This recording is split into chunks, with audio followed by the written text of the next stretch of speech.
met a gypsy.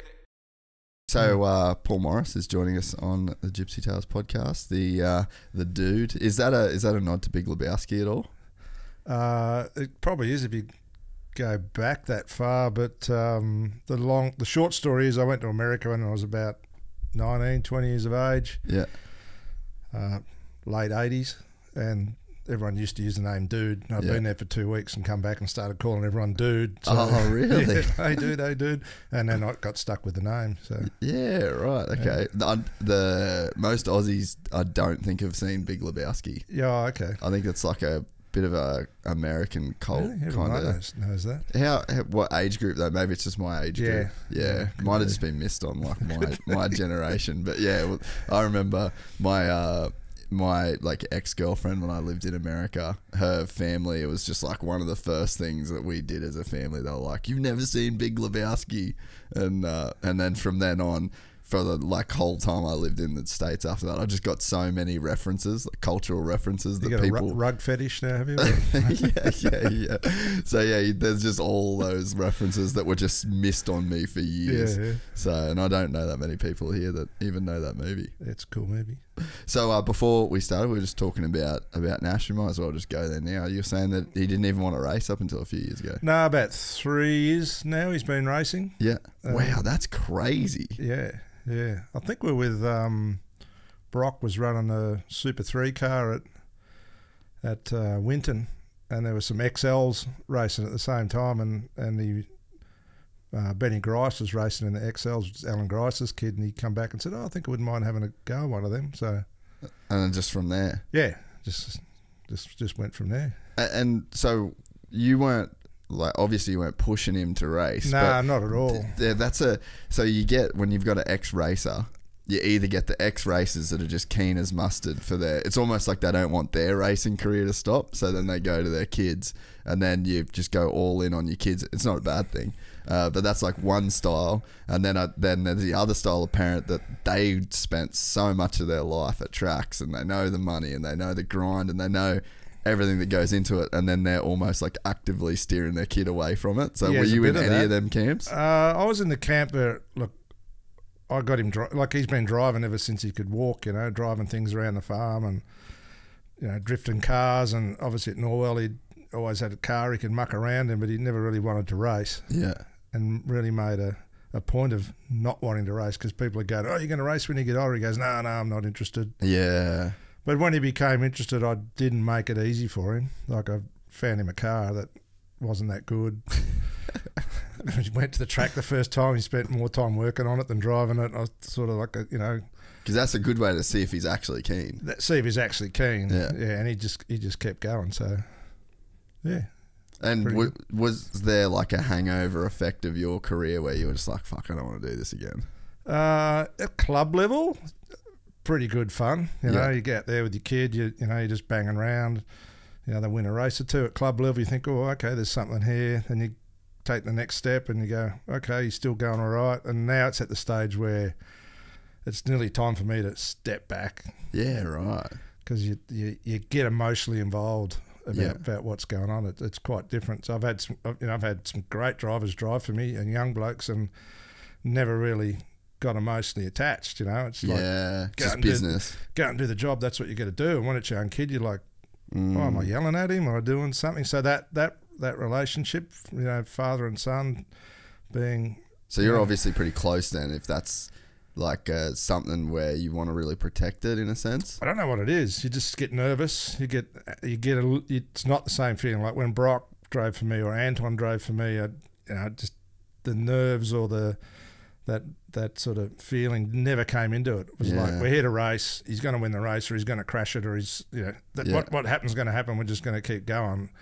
I never really got worried for the actual person, but because it's your own kid, you just get emotionally tied up in it. So it's at the point now where I reckon he needs to go and drive for someone else. You know? What's that look like, you reckon? It'll be one of the other Super 2 teams that are out there. We're running our own car at the moment.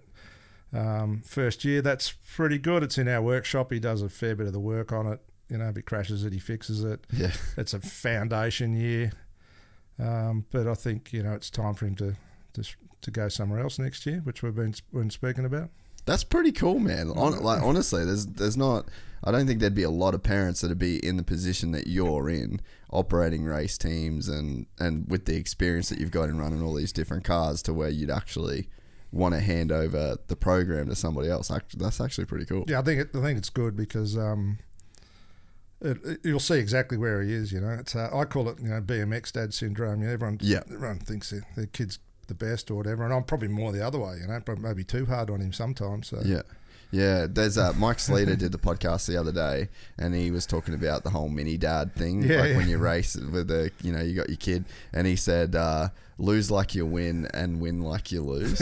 And I was like, fuck, that's such a really good piece of wisdom for a parent to take in, because like you said, that BMX dad in motocross, we call them mini dads. That's mini just dads, such a real thing. It's there, and it's you don't know you're doing it, right? You don't know you're doing it. So sometimes that comes out, and you look back over the weekend and go, oh, okay, you've really got it. Like if he's in trouble and he's got to go to the steward's office, like, I'm getting involved in that, and I'm like, no, not me. Yeah. But if it was one of my other drivers, I'd be straight in there, right? Let's go and sort this out. But it's just going to come across the wrong way if it's the dad.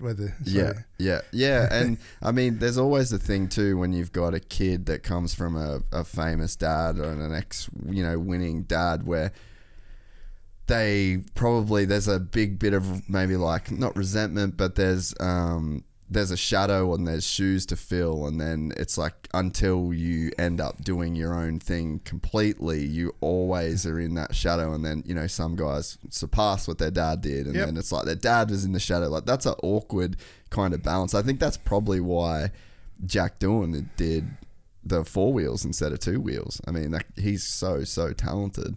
But could you imagine being Mick Doohan's kid and wanting to race a MotoGP bike? I mean, no. How? Well, I think in that case you wouldn't want your kid on a bike. They fall off, they get hurt. I think that's what it was. So the car thing works pretty good, doesn't it, for those guys? It's enough separation there. Yeah. But you still got that motorsporting brain in your house, That's a pretty cool thing. So I wonder if Nash had any of that, initially, because he wasn't, into doing the racing thing for so long, to where he just didn't want to be compared, or just didn't want to maybe deal with whatever that. I think a bit of that for sure.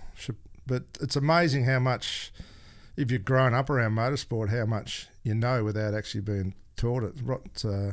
What did Roland Dane call it? Learning by osmosis. Yeah. You go, how do you know that? And you go, I don't know. They're just around it the whole time. So yeah, it's funny that you say that. My girlfriend, she's just moved here from overseas, and she's never been around bikes at all. And then even we went to Conadale yesterday to do this KTM launch, and then we were there 2 weeks prior for this race. So she's been to 3 tracks in her entire life, and 2 of them were at the same place. Right. And then yesterday she's like, is the track any good today? And I'm like, not really, to be honest. Like, it's pretty shit. And she's like, yeah, it doesn't look like the other day.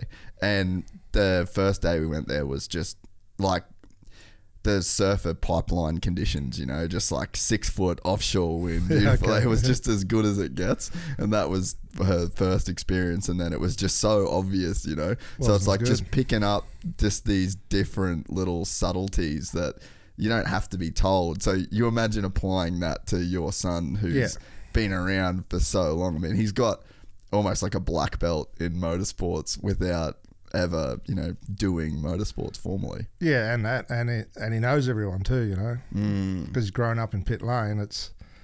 He's got a relationship with everyone and probably a different relationship too, because it's never been competitive. Never been competitive, but any team owner or anything, he's known since he's been born. So it's an interesting one. So it's all there for him to work out. So what's he want to do you reckon? What's like the trajectory? Oh, I think he wants to race full time. He'd like to get the supercars. So that's his goal. There's when I had Brock on here, we were talking about, I guess, the way that younger kids kind of aspiring to V8s, and maybe it wasn't like that in the past.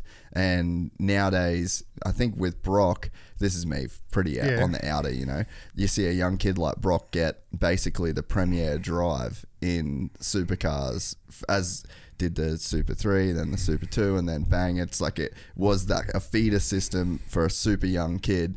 That hasn't really happened that much before, and it almost seems like he's kind of set a new little trajectory for maybe younger guys that looked at F3 and then F2 and to get into F1, and maybe supercars wasn't looked at in that same way before. Yeah, I think, well, I always tell everyone reverse engineer your budget, because I get everyone coming to, what should I do? I go, how much money you got? You know? True way.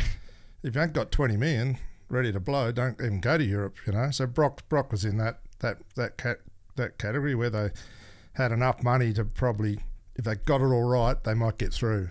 Yeah, right. But if you take that back a bit further, he comes from his dad, Paul Feeney, knows about it racing, you know. Yeah. So grew up in a racing household, knew what they wanted to do, had a good relationship with me where we trusted each other, and right, we've got to get this done, you know. And then straight away I knew I had something pretty special on my hands with Brock. Like, it was... And talent, was it talent-wise, work ethic? Every box you could tick. Yeah. He had it. He had it. Like, first one to turn up for work, last one to leave. The cars were always clean. You know, he turned up, his clothes were clean. Always rang and thanked you. Knows that I'm an old guy and I don't text, so he calls me. You know, he just understands that whole facet of the business, and no one taught him that. That's just from hanging around his dad, I reckon. Yes. Yeah. Yeah. So yeah, and then you know, Roland Dane saw that as well.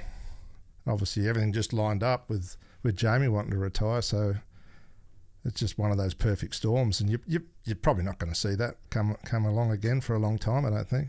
So you think that's more of like a one-off, like a perfect storm type of situation, that it won't be like the new model? Because like in motocross, for example, that is the model, and it's like the tried and tested model is you get the young kid that's killing it in the amateur ranks. Yeah. And then, so you'd call, you know, like your Loretta Lynn's championship. They got the B class, the A class as an amateur, and then they go pro, right? And so you get like a Ryan Villapoto wins everything as an amateur, comes straight into the pro ranks, and like he's a kind of top dude, and then they've got like the lights class and then the open class. So there's like this kind of tier system, and you just see these young guys that once that formula was figured out, that this is how you go from A to B to C to D to E, and then you're a 450 champion. That model was just being, you know, followed, but it wasn't like that until, you know, you sort of saw one guy do it and another guy do it, because it's almost like you said, there was all these things that had to come together. But I mean, you know, maybe people start to manufacture those same kind of like put together that same recipe in a sense. Yeah, I think the models there, and the thing you have with especially touring car racing, you can have an incredibly long career. You can race up into your, you know, mid 40s. So the model's there, people see it. I need to make those steps. I make all the steps, but if there's no spot, there's no spot. Yeah. So who's gonna not? You know, there's only 25 seats. That's the issue. So, you know, if the next cycle of good drivers to retire is probably going to be someone like Davo, who's in his 40s. Then that's so true, eh? Right? That creates, because in the motocross world, 27, you're old. You're beat up, right? You're broke, your bones are aching. You're like, what am I going to do for the rest of my life? Hope I put enough money away. Those guys just keep on trucking. And then when you're done doing that, you go and co-drive for another 4 or 5 years. So there's just not that much opportunity. And that's the only category in Australia where you're going to get paid to race. Yeah, right. Yeah, okay. All right. I hadn't thought of that element, because essentially, you have to wait for someone. It's like musical chairs, and you're just not even going to get a start. Well, Formula One's got the same problem too, right? Yeah. You got someone like Oscar Piastri who's just blazed through everything and like no drive. Yeah, that is crazy how that one worked out, because he's like a phenom kind of talent, and he's got a signature to drive for a team, and then there's just nowhere for him to go. Nowhere for him to go, and it's you know, that he has to get a seat next year, or the whole system doesn't work, does it? Yeah. Well, they were even talking about letting him go to Williams maybe for a year or something like that. They've got to do something. For me, Formula One has to do something, because they've got this feeder category, F3, F2. Oh, go to F1. Hang on, you don't go to F1. Why is everyone going to spend money doing all the other categories? So, yeah, because it's a pay-to-play system right up until F1, and I mean even some guys in some F1. guys in the back of the grid are bringing budget, and there's probably 10 guys in supercars that are bringing budget, whether they're new guys coming in, have managed to build up some sponsorship around them, or old guys hanging on, that are got good commercial backing from sponsors and that they like to see them still in the sport. So. How do you fix it? Have you ever thought about how that gets sorted? It's easy to fix. You have to make the cars cheaper to run. Yeah. So, and then you have to design a car that puts value back into the race teams. You can't, in Australia, we can't have a $600,000, $700,000 race car that costs $100,000 a weekend to run because, and you need more of them on the grid. Is there space in supercars for more cars? No. No. So, but is that in terms of you could the on racetrack the grid, but or the well, what the new deal with the teams is they get turned up, they get some money to turn up, right? So it's around $500,000-$600,000 a year per car, guaranteed start money. Yeah. If more car comes in, they just got to keep chopping up the pie. So the teams are protecting their model. They've got these cars that are too expensive to run. If I can, the most you can probably get from a good sponsor, maybe 1.5, 2 million bucks. So they're trying to piece it all together. Yeah. And then a lot of the teams are running around going, I need a fast guy, and I also need him to bring some money. Yeah. So it's you just need to start again. And the new car they've come up with, the Gen 3, it hasn't done nothing to put some value back into the race teams where they can actually put the best driver in the car. And so when you say like value for race teams, what does that mean in your mind? The capital cost of being involved too much. Yeah. Okay. So this new car that's coming out, by the time you buy it, put all your spares package together and have enough rims and tyres and spare parts, you're going to be up $1 million, right? Yeah. Yeah, that should be $300,000. Is that doable to still have? Yeah, of course it is. And how do you do that? Just design the car that's not as complicated and doesn't need as many people to run it. And yeah. So when the V8 supercars is interesting to me, because Matty is Alpine Group, which does the social media of like Chaz, and then they've got like 888, and they're like very deep in the industry, and I've just never really got like into it in a sense, even as a fan. And I mean, there's every year I say like I really want to, because I love the dudes. Like there's some guys in there that are just awesome guys, and I spend time, I'll ride with Gears when the season's off and that sort of stuff. So it's like I've got horses in the race, but for whatever reason it just never really grabs my attention long enough to, I guess, like know this much about it. But it's like it's Australia's premier series, and it's me, I should want to know more, I guess is what I'm trying to say. But for whatever reason, there's missing something that would suck me in. Yeah, well, so the one thing that does suck everyone in, and everyone knows about, is Bathurst, right? So without Bathurst, the whole thing falls apart. Yeah, that's like the linchpin almost. That's what keeps it, the history of Peter Brock and Dick Johnson and the teams, and most people still watch Bathurst and know about Bathurst, but we've lost our way a bit with how touring car racing in Australia is now. I think it's it's become a bit elitist. Yeah, it's not on free to air TV. You don't see drivers doing commercials on oil anymore. You do on a bit of socials and that's taken over a bit, but it's kind of like lost on the mainstream in a sense nowadays. Copy that. Yeah, it has for sure. And so it was when we were talking before about how long the drivers stay in. I wonder if that's almost got something to do with it, is that you don't have, I guess, a fresh cycle of guys that need to make something of themselves, not just as a race car driver, but as a personality in general. Because I think if you look too scared.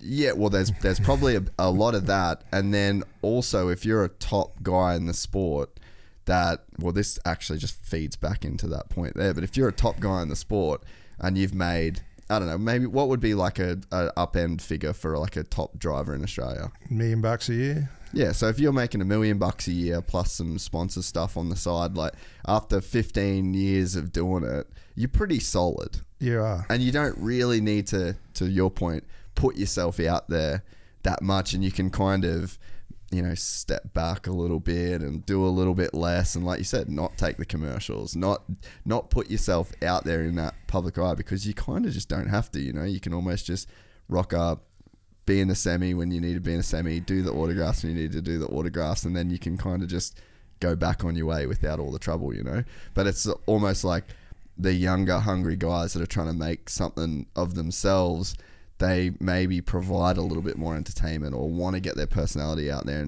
and maybe that's what's missing in a sense. Yeah, you're spot on, and the reason they are, to get through, you can't really have anything go wrong, you know. If I just be vanilla and I sit on the fence, I'm not going to upset a sponsor, I'm not going to upset someone, and if I'm fast enough, I'll get picked up. But the only guy that really pokes his personality out is Chaz, right? Yeah, and he's the favourite. Like, he's one of the favourites. But if you're fast and win races, I say you can do whatever you want. If you're not, better have the normal haircut and you better look normal.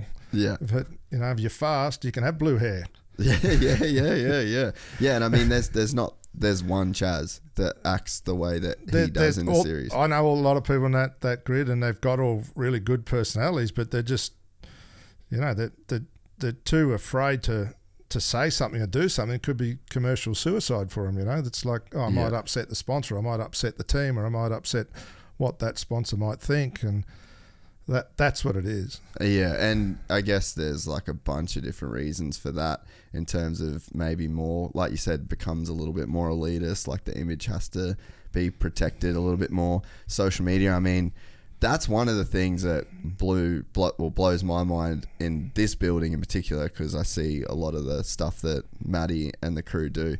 It's just some of the crazy social media shit that V8 Supercars has to deal with. That, and like I don't know, just to carry on in comment sections, and how like censored everything has to be in people's comment sections. It actually is a pretty gnarly environment. Yeah, from the governing, from the V8 Supercars point of view, how they. Well, yeah, so I know controlling and propagandering. And well, I don't know, but fill me in. Yeah, it's controlled what they say and what they do, and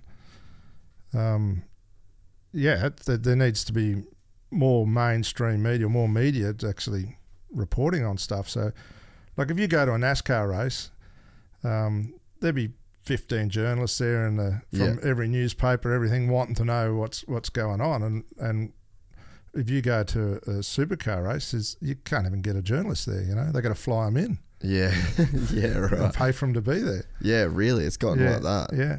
Yeah, okay. Yeah, it just seems like, and again, I feel like I'm a prime candidate for someone that should be a gnarly V8 supercar fan, and there just seems to be something that's kind of missing the mark. Yeah, rivalry is not there. Yeah, okay. You know, drivers are too scared. Like you take Shane, I don't know if you watched that race in Northern Territory where Shane dive bombed Davo and hit him, pushed him out of the way, and it was like just nothing, you know. Oh, you hit me. I would have been. Yeah, right, well, that guy ain't finishing the next race, you know. Well, he's not going to win the championship. The clip of you and your teammate in, I guess, was it 94? And then you just put it on your Instagram the other day. Like, I don't know that shit happens these days. Yeah, no, it doesn't. They're all too scared. But that's what you miss is rivalry. People calling people out. People are like, okay, mate, you had me off. You're going off. Yeah, you're not making the next race. Yeah, and I mean, there's like arguments to and like for and against that. No, they won't do it, mate, because the cars are too expensive. The team owner goes, "Don't fuck my $1 million car, mate." Yeah, that's all right. There goes that. But even you look at like Origin now, you know, I mean, how good this last Origin this year was so sick. Like, I actually saw a punch up in it. It was good, right? I don't know if that makes me a fucking dickhead. The fact that I was like excited. No, you're not a dickhead. It was excited. Like, this is that good was to a watch. Real fucking match, you know. Yeah, it was a real match, and then I watched it too. And I haven't watched a rugby league game in a long time, but I've watched another 5 when it's been on the TV since. Because you're like, I might see something, you know. Hey, that's their Bathurst. Yeah, it is their Bathurst. Yeah, and I think Bathurst has such a huge name in Australia. It's got like that household brand kind of feel to it, but in like is losing a little bit of that. Maybe I think the free to air thing's crazy that it's not. It's only on Fox these days. Selected races. So I think 6 out of the 12 races are free to air. Yeah. Some of the key ones. Yeah, Bathurst's still free to air and always will be, but you lose that continuity, you know. Yeah. To go to pay TV and not be on free to air is like the teams and the supercars got rewarded for it with a check, but the long-term damage to the sport, I don't think you ever get that back. Yeah. And everyone's switching to streaming now, so you've sort of been in this void where, you know, you need free to air, you need streaming. What's pay TV? Yeah. Who's watching that now? Yeah.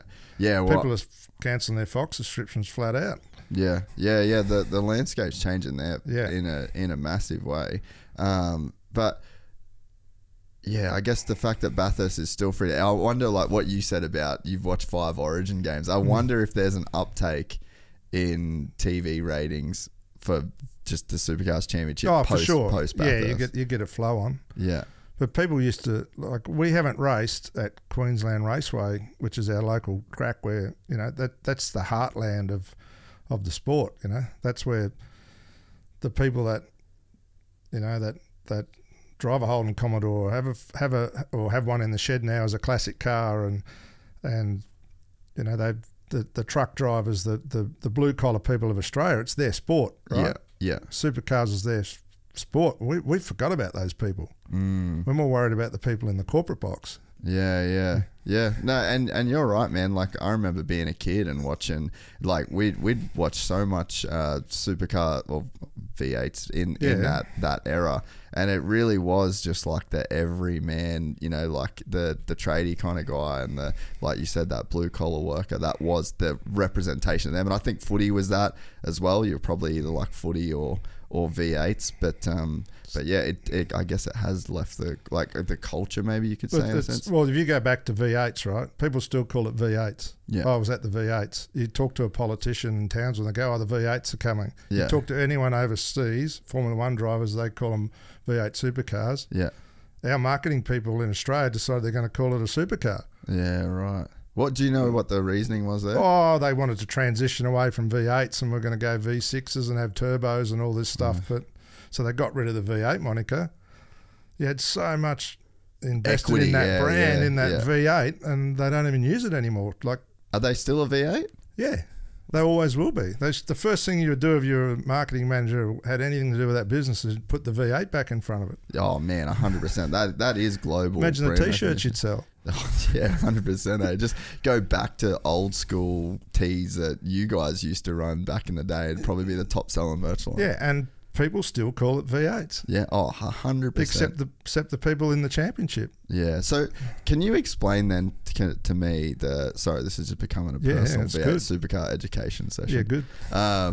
There was a bid to change hands, right? There is new owners that took place. So, like, what was that landscape like then? Yeah, if you go back, you got to go back right to early 90s.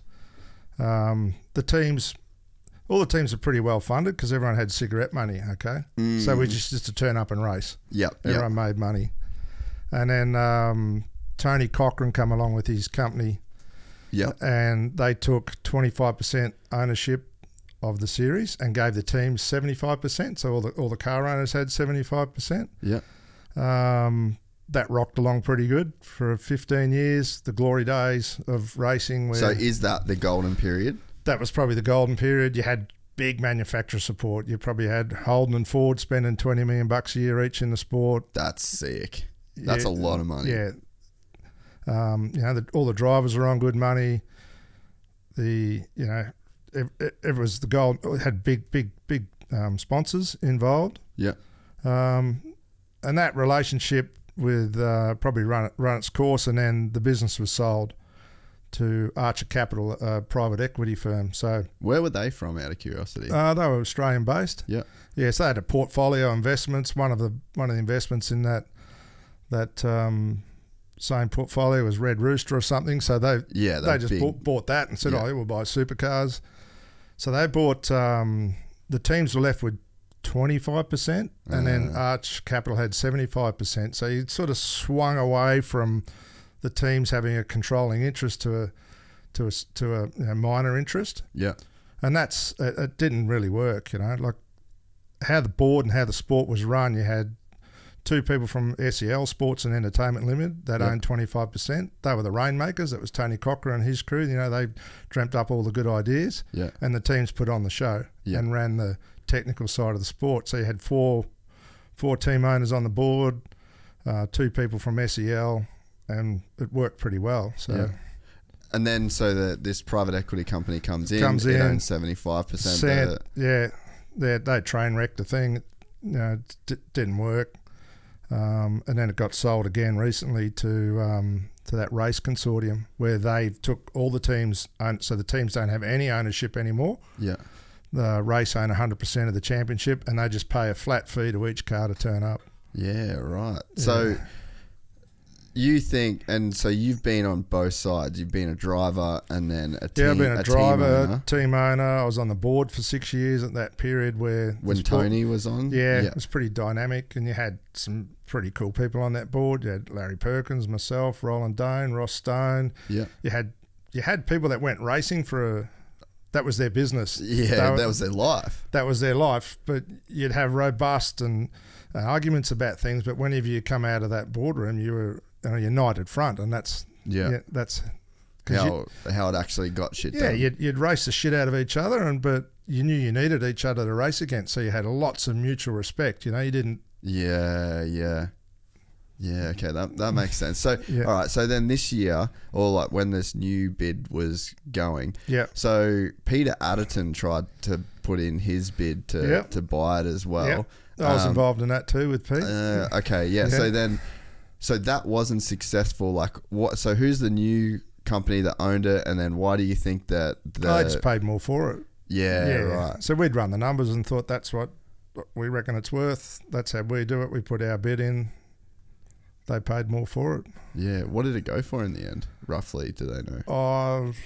I think it was.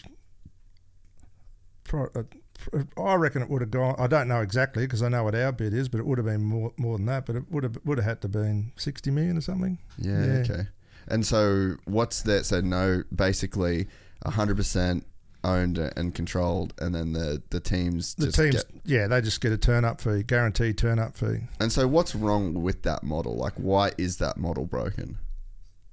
I think there's no obviously the relationship between the team owners and the people that own the series. There doesn't seem to be any conduit to keep them on the same level. So that's what it looks like to me from the outside. Yeah, so it's almost like a principal agent problem. So like we basically had this conversation the other day, right? So it's like in the World Supercross, so Tony Cochran's actually involved in SX Global now. They've actually done a similar thing where like they're giving teams the teams own their equity, so it's a franchise. Yep. So the teams do have their own skin in the game and their own ownership. The teams in supercars do have a charter, but they just don't have any real say on how the business is run. So, So basically, when KTM has like stopped Cooper Webb from racing SX Global, right? Yeah, I heard a bit of this. And then so there's like some background stuff at play in terms of some political connections that want to keep one series and not another, and blah blah blah. But then the problem then becomes like this principal agent problem. So let's go to Cooper Webb. So is he a independent contractor that is his own agent and is free to do what he wants to do?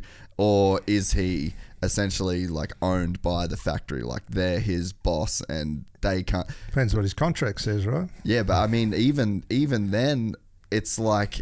I guess just like having that contract, you could say, well, this is the contract that it covers this, and anything outside of this, I'm still free to do. And then it's like, well, no, because then you've got this conflicts with this part of the contract. So it does get pretty messy. Like even if you've got a contract, there's always different angles that you can come at certain things, and that's why the world's run by lawyers nowadays, right? But it almost seems like the same sort of problem where the teams, by having that ownership, it's like very clear that it's like, we are not just under you in this. We're in this. We are our own agent, you know. The better the company does, the better everyone does, right? Yeah, so and everyone's got a level of skin in the game. Now they've got a flat turn-up fee, which looks good, but if the bottom line of the company wasn't going good, your dividend would go down. Yeah. So it kept everyone on the same page, you know. They wanted things to be successful.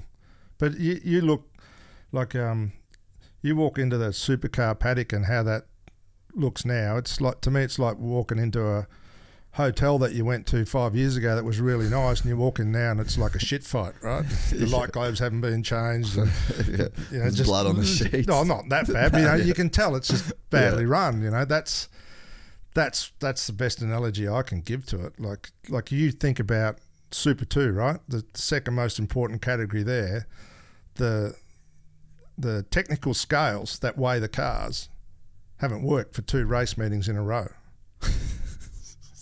Like, seems pretty important, or what? Well, you can't even weigh the cars. So, you know, there's the things are just a mess. Just housekeeping. Just general housekeeping stuff is just like not there. So, and then if the teams don't have any control or any say and any pull, then how do they fix that particular problem? Well, normally a team owner would blow up and say this needs to get fixed, and then it'd go to the board, and then the board could vote. No, it'd just get done. You know, you'd ring the guy and go, "Hey, this needs sorting out," and things would just get done, and people would pitch in and make things happen. But it's just not the case. It's not the case. And so let's go to a world where your bid with your group of guys was successful. Yeah.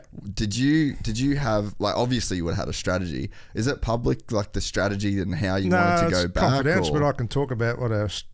Like, so what did a perfect world look like for V8s going forward with, like, you guys owning it, I guess? Well, the way I looked at it, if we had to, we could operate it. The people that we had involved had the experience where, you know, hang on a minute, if some key staff aren't there or whatever, there's enough expertise in our ownership group where we can drive the ship, right? Oh, we've got a marketing problem and whatever. Okay, Pete Adderton, that's you. Okay, we've got a problem with race operations and the team owners and whatever. Yeah, I can roll up my sleeves and go and sort that out. Yeah. We want to talk to a new tyre supplier. You know, okay, Mick Doohan, can you ring up the bloke from Michelin? Yeah, I got his number in my... Yeah.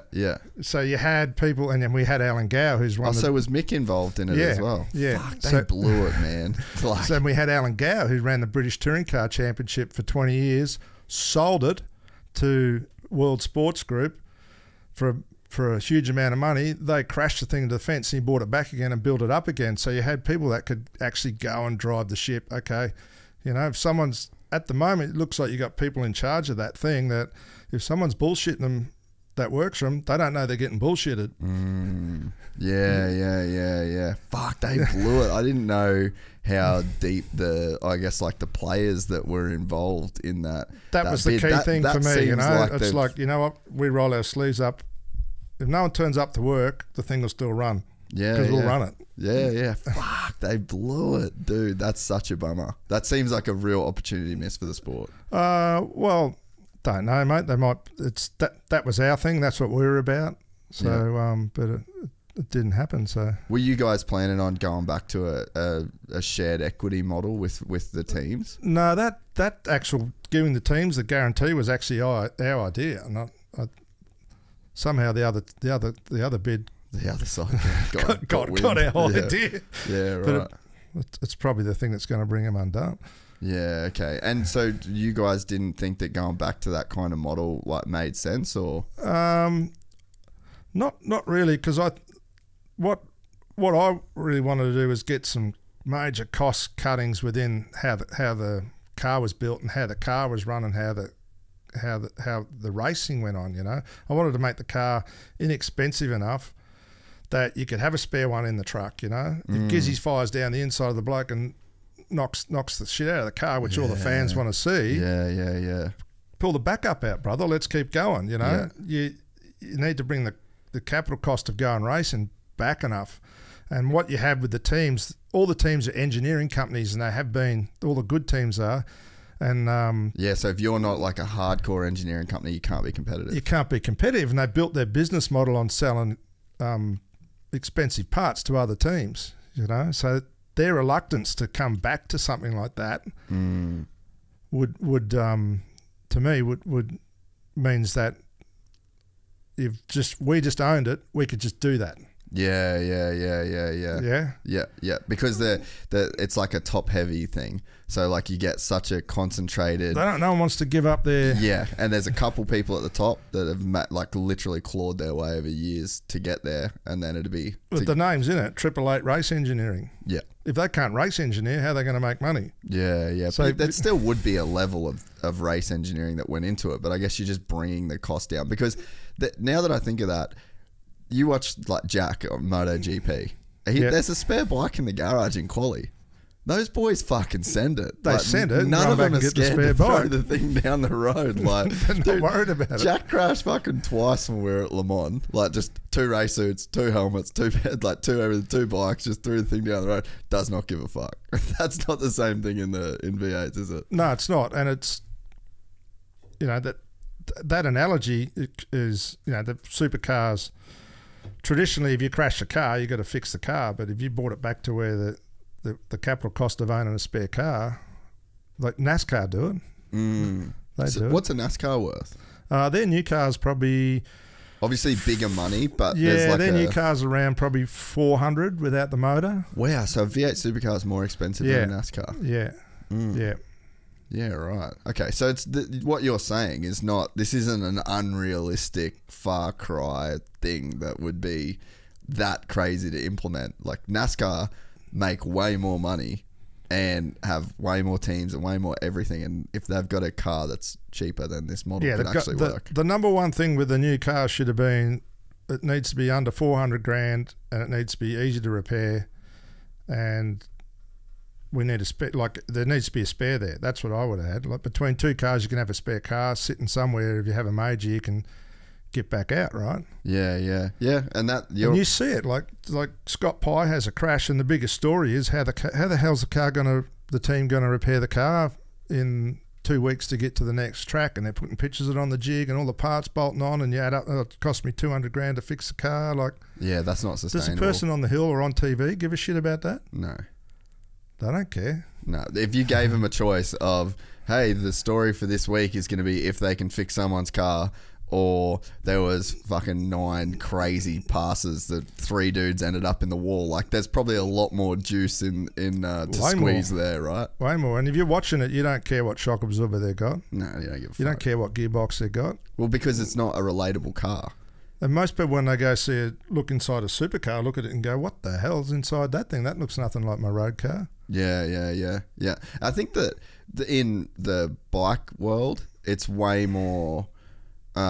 you're way more interested in what people are running because you can go buy an FMF pipe and then you can put it on your KTM, or you can buy your Shimira or a Pro Circuit and put it on your... Yeah, it's catalogue bike, right? But in the car racing world, like, yeah, people aren't going to give a fuck in the same way because... Not anymore. People used to hot up their cars like that, didn't they? They'd go and put a Yellow Terra head on but now it's 4-wheel drives, right? No one's... Yeah. Or it's people drifting, or there's no one really doing that. No young people anyway. Yeah, no, it is true. So what about racing from the grassroots level and up? Is there a thing too where you've got... Because I guess the sport is in 2 facets, right? So you've got the top that goes up and like the bottom down. So you've got, the top levels like the factory V8 supercar. Yep. I won't ever stop calling V8 supercars. They're V8 supercar. We should start up a... Yeah, 100%. Can you do a T-shirt? Yeah. Bring back the V8 or something? Bring back V8s. Yeah, 100%. Bottom up is where you get your talent that comes from, and then the top, so there's different aspects of the sport. What's the grassroots level of racing like in Australia? Is that better or worse than it was? It's very strong. Yeah, okay. Yeah. So it's there's lots of different classes, like karting strong, speedway strong, dirt racing's very strong in country towns, and the Formula right through to club cars and Hyundai XLs, and like there's grids of 40, 50 cars of kids in XLs out there. That's sick. Racing. So, yeah, that the grassroots level of the sport's probably never been stronger. And so that, I reckon, is where if you're in a position where you go, all right, the grassroots of the sport has never been stronger, but the top level of the sport's in shambles, then there's a pretty massive disconnect. Like, it's real easy to see that if the top level of the sport is struggling and that so is the club, level, then you've kind of just, I guess that it evens out in a sense. You're like, maybe it's just where it should be. Like, this is the patch. I don't think it's struggling. I just don't think it's where it should be. Yeah. There's still people aspiring to get there and be there, but why have we only got 23 cars on the grid? So what's the most cars the supercar grid has ever had? V8 supercar 52. grid.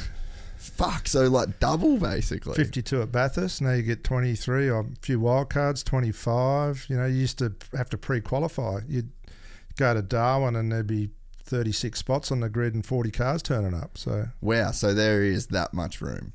Yeah, there's room to expand, but there's just no teams to do it. Well, the car's too expensive. The teams are getting turn-up money. If they bring more cars in, they're going to get less money. So that to me seems just, it's like a economy of scale problem. They need to bring in more money so then they can give the same fee to more teams. Like, that doesn't seem to be that hard of a problem to solve. No, well, if you're running the sport right, if you're going to come at it that way, but you've got dwindling attendances at track. Who goes to 3-day events anymore these days? Yeah, no, that seems like a lot of money wasted too. Yeah, like if you're going to go to Sydney for 3 days and watch Friday, Saturday, and Sunday practice, people don't do that anymore. No, we need to rethink about how we put on the show. It should be righto. We're coming in. We're going to unload. We're going to pull the car out of the truck. We're going to race. Then we're going to pack up, and then we're going to go do another one. Yeah, and you would try stuff like that. You wouldn't just keep doing it. We're going to go. Okay, we're going to try this weekend. Yeah, and do they still do the concerts and all that? The rock and race, yeah. They still do that stuff. Yeah. The stadium trucks are gone though. They're gone. Yeah. See, that was probably one of the biggest draws. Huge amount of people from a GA attendance would go to a track just to watch that. Yeah, they were pretty spectacular. Well, you got a big problem, right? You watch that, and you're a kid. Then a supercar goes past. You're off getting an ice cream. Yeah. Right? It just looks boring. Yeah, and so you think that was a problem that they kind of faced almost? Yeah, I reckon I reckon if you're the promoter, you want those things there. Yeah, because it brings people into the brings people to the track that probably wouldn't go. It's going to bring a kid in that normally wouldn't go to the sport, and then he might watch the V8 race and then think and follow the sport. So. Yeah, but then you got people at the top end of town that just hate the things. Yeah, because it's kind of taken attention away from. You see it. They come down the front show. Straight, go the whole corporate box is just jammed, packed. Everyone's going, "What's this thing? This is unbelievable." Yeah, and it brought in guys like Toby. You had this kind of outside industry. I mean, I know there was a lot of interest in Toby whenever he was there, and I know commercially he did well with it. So there was sponsors that wanted to pay. But dude, you know why Casey Stoner, like Mick Doohan? I mean, there's so many great Australian motorsport personalities. Like Chad Reed, I'm sure would have loved to come and drive. Yeah, one of a lot those of people things. would drive in it. The best thing about the stadium truck, you could just race it anywhere. Yeah, true. You didn't have to change a thing. Same tyre, same thing. Just where do you want to race? Let's just race. And so the model was pretty solid there, right? So someone owned all the trucks. Yeah, Robbie Gordon. Yeah, so Robbie owned all the trucks, and then it cost X amount to race for the weekend. Yeah. And then if you could, let's say it cost 50K for the weekend, and you could bring in 80K in sponsors, you just made 30 grand. Yeah, I raced them for 4 years. The most profitable thing I ever did. Really? Yeah. Pretty cool.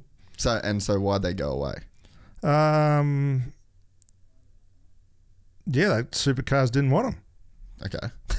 This seems silly. And then when they did work out they needed them, they'd all been shipped back to America. That's just basically what it is. The new owners of that bought supercars, it just wasn't on their radar. That is crazy. Seems like an oversight. Well, you know, they'll obviously, It's either an oversight or political. or ignorance. Yeah, true, eh? Yeah. Yeah, I guess you don't know what you don't know. No. Are they fun cars to race and drive? It's probably the best fun and the best race car I've ever driven. Really? Yeah, yeah. Because it's what you had, right, you had people from all different motorsports with a different style. Mm.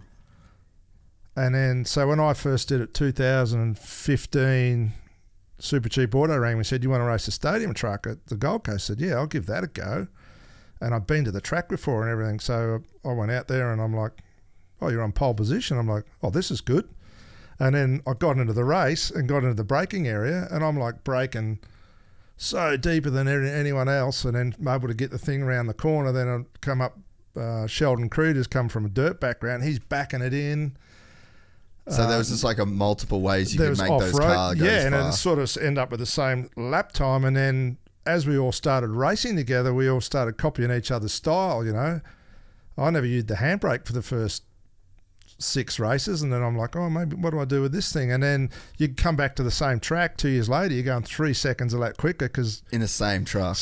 and you've just got this evolution of all this different style of racing. You've got IndyCar guys in there, some NASCAR guys and off-road guys and supercar guys, and then people on bikes, and everyone was a bit older and different parts of their career, so they weren't really, there were some young guys there too, and you wanted to help them.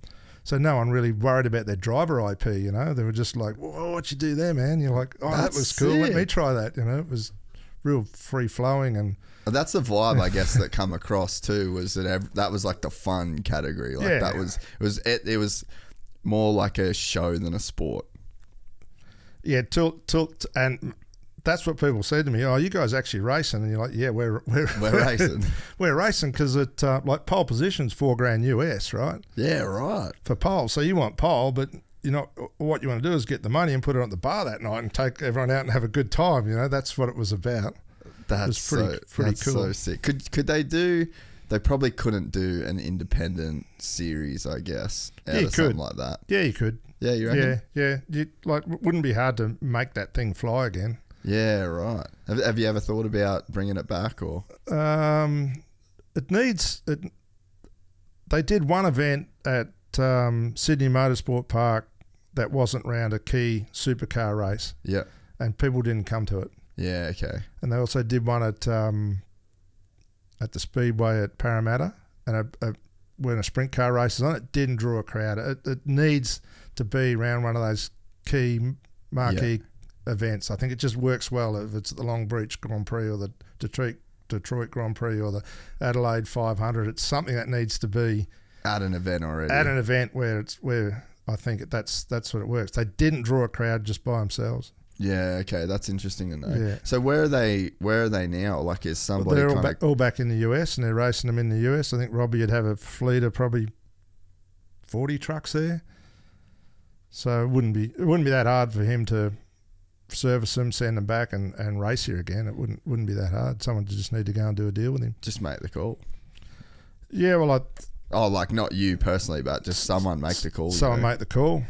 Yeah, because it just seems like a no-brainer, and I know like it was profitable for people. Like, I mean, Toby's not even a car driver, and they were making money out of his truck. I remember one of the arguments with supercars. We wanted what do you say? It was maybe $100,000 to bring the show to the Gold Coast. It might even be $50,000. It's like the ticket's $100 to get in. You not think that many more people are going to come through the gate to see him? Like, it's pretty simple maths. Yeah. And so you ended up racing them around the world, or? Yeah. So how did that work? I met a guy called Bill Hines. So I met him the first race at the Gold Coast, and he was parked next to me. I didn't know him for a bar of soap, but I just started talking to him, and he said, "Oh, do you want to come and race my other truck in America?" I'm like, "Yeah," and then just went over there and raced for him, and had a pretty cool thing going on. So he was, the band Live.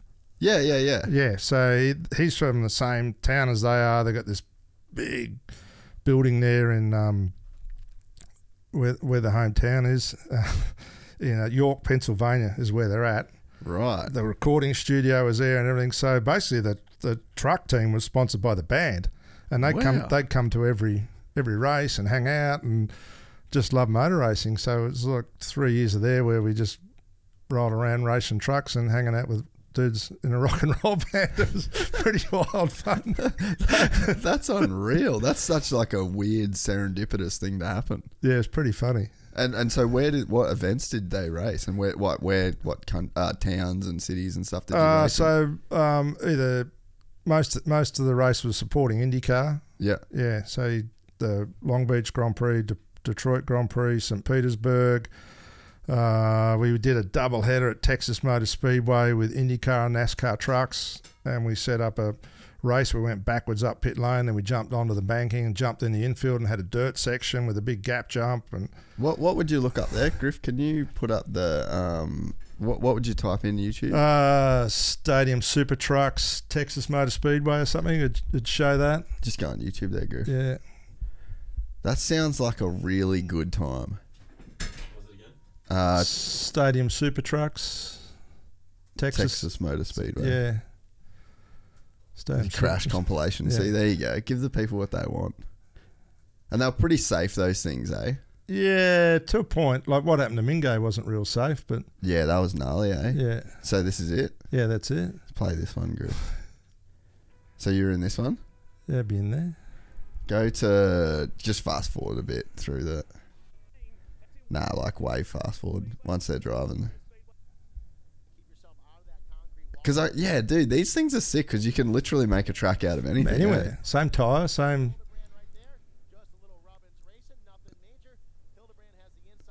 Were they like that? So they were fun to drive, eh? Oh yeah.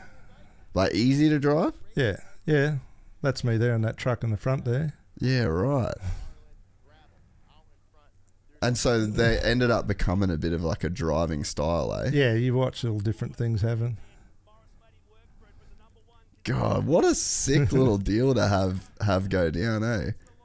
You never know who you're talking to in life, do you? There's a Joker lap. Yeah, right. So they there's a yeah they have like a Joker big gap jump. Yeah, coming up. The cool thing was you could swap the body in about 5 or 6 minutes. Yeah, right. Yeah, so you'd always have a spare truck. Like there's probably 10 trucks racing there. There's probably 3 sitting back in the pit. So if you have a problem, you just swap your body onto another truck. Yeah, I mean this is super super cool. That's so rad.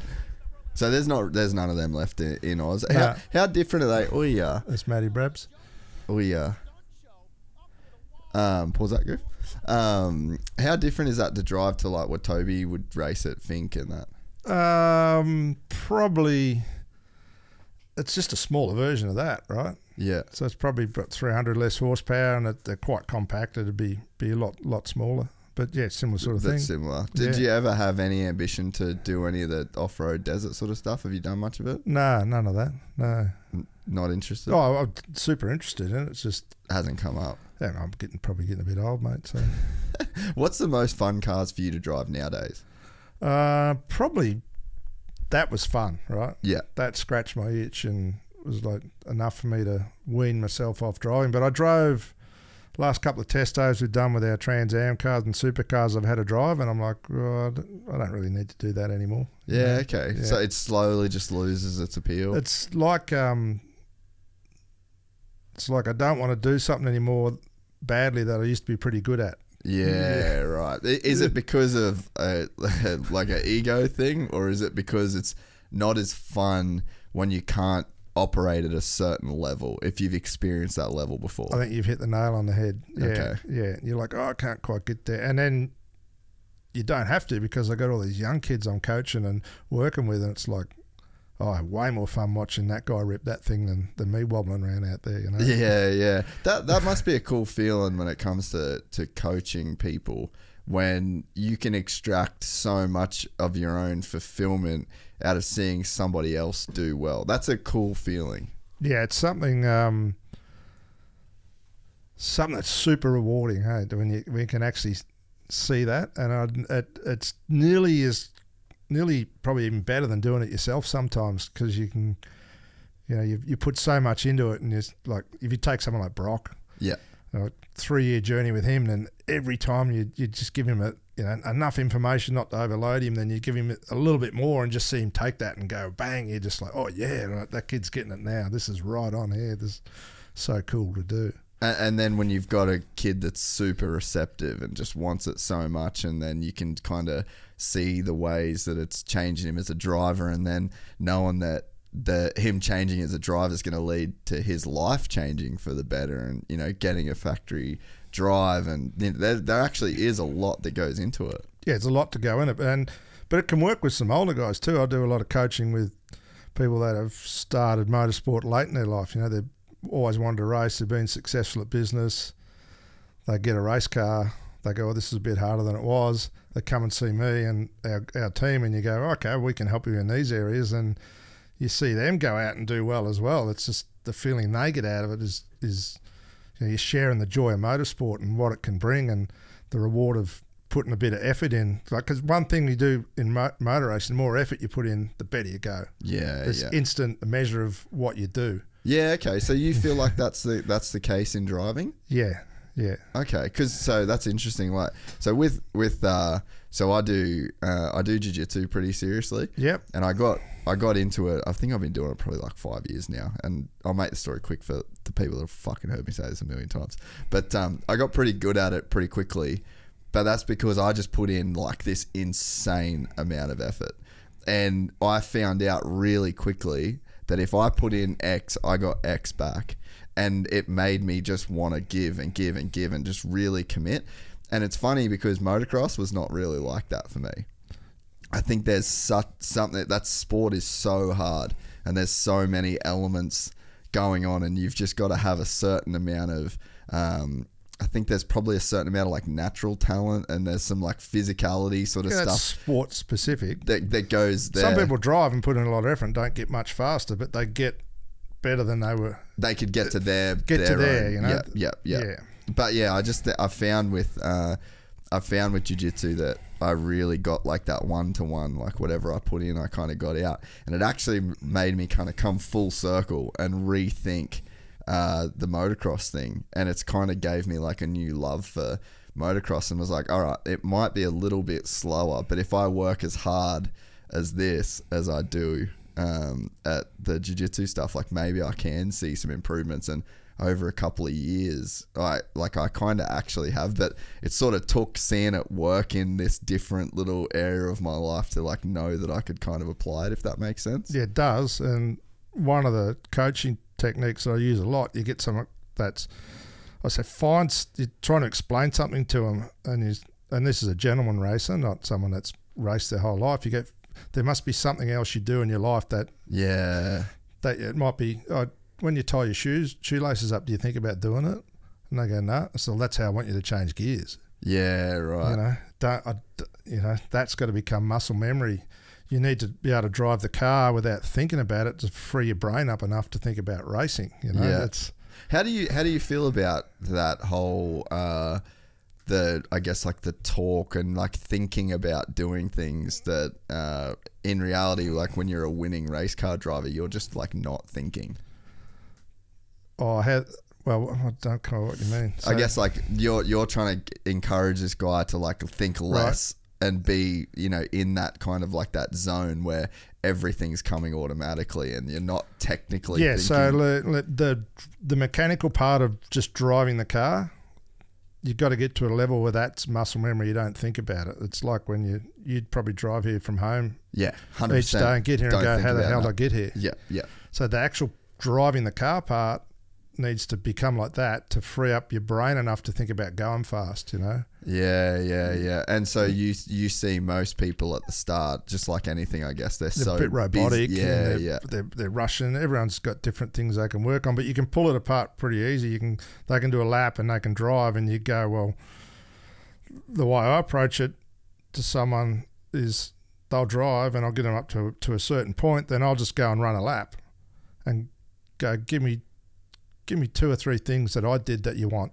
Yeah, okay. And they might go, oh, you braked later, or you used a lot of curb, or you let them try and, instead of me just ramming it down their throat, let them see it. Yeah. And then if you just start breaking it down, okay, we'll just work on those two things and that'll get you to there. Yeah. And yeah, so most people you can get going to a pretty reasonable speed, operate at a pretty good level very easily just by understanding how they think and how they work, you know.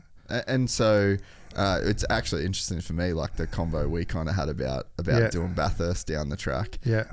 I actually did the Porsche day through Michelin with Maddie, and actually I sat with Fabian. I think we drove like 4 cars where we did like the Mount Cotton circuit thing there. I know the program you did. Yeah, and that was the first time I'd ever like sat in a car, done something, you know, like racy in a sense, or like tried to go as fast as I could in a car.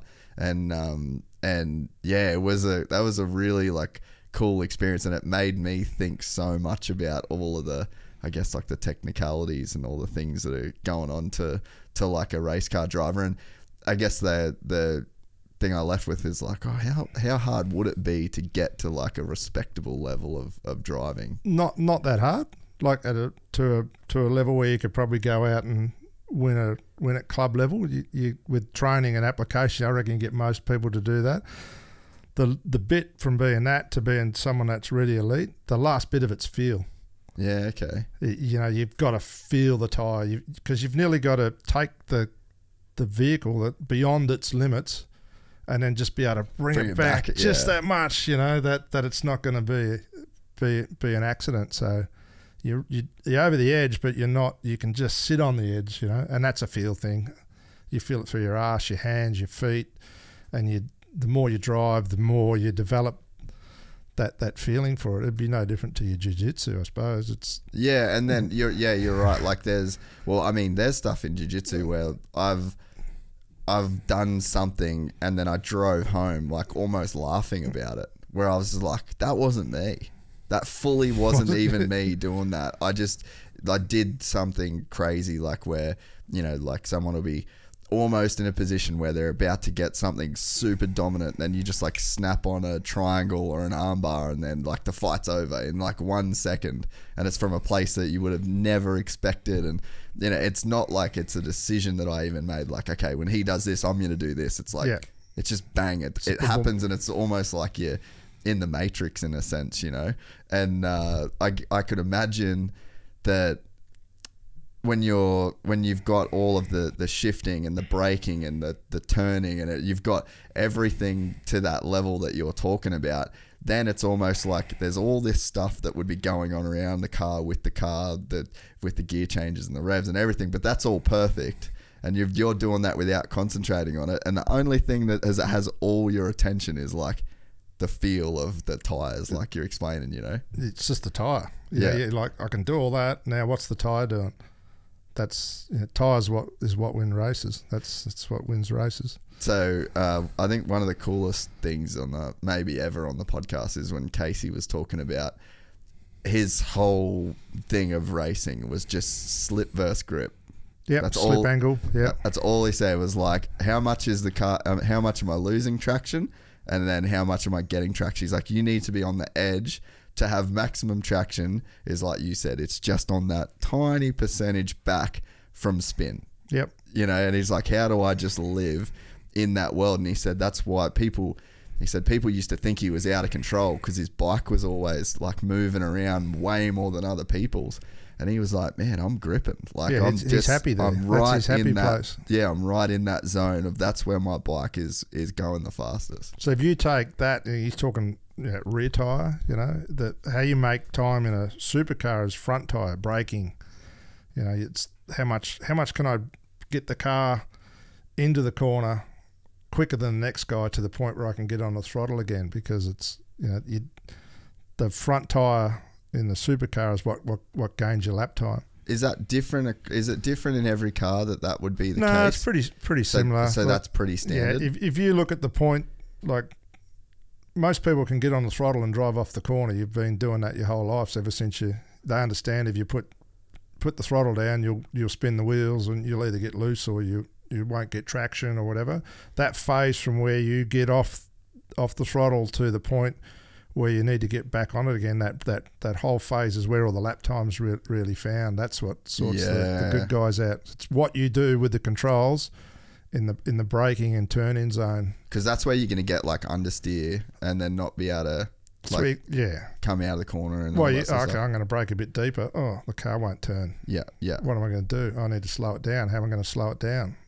Do I push the brake pedal harder? No, I can't push the brake pedal harder because the tyre will lock up. Yeah. I'll just have to hang on to it a bit, you know. And then you're hanging on to it a bit, then you're just losing hang on to the brake a bit. I've overslowed it, you know. Yeah, How much steering lock can I put in? I can't put that much in at the moment because I'm still trying to get the thing to brake. And if I use a combination of too much of that, it won't do what I want it to do. So the guys that can read that tyre and just live on that limit of the tyre on the entry phase to the corner, they're the guys that get paid the big dough. They get paid the big bucks. Yeah. And so have you ever seen a guy that's just like a super talent, like technical ability kind of guy that just can't fucking race?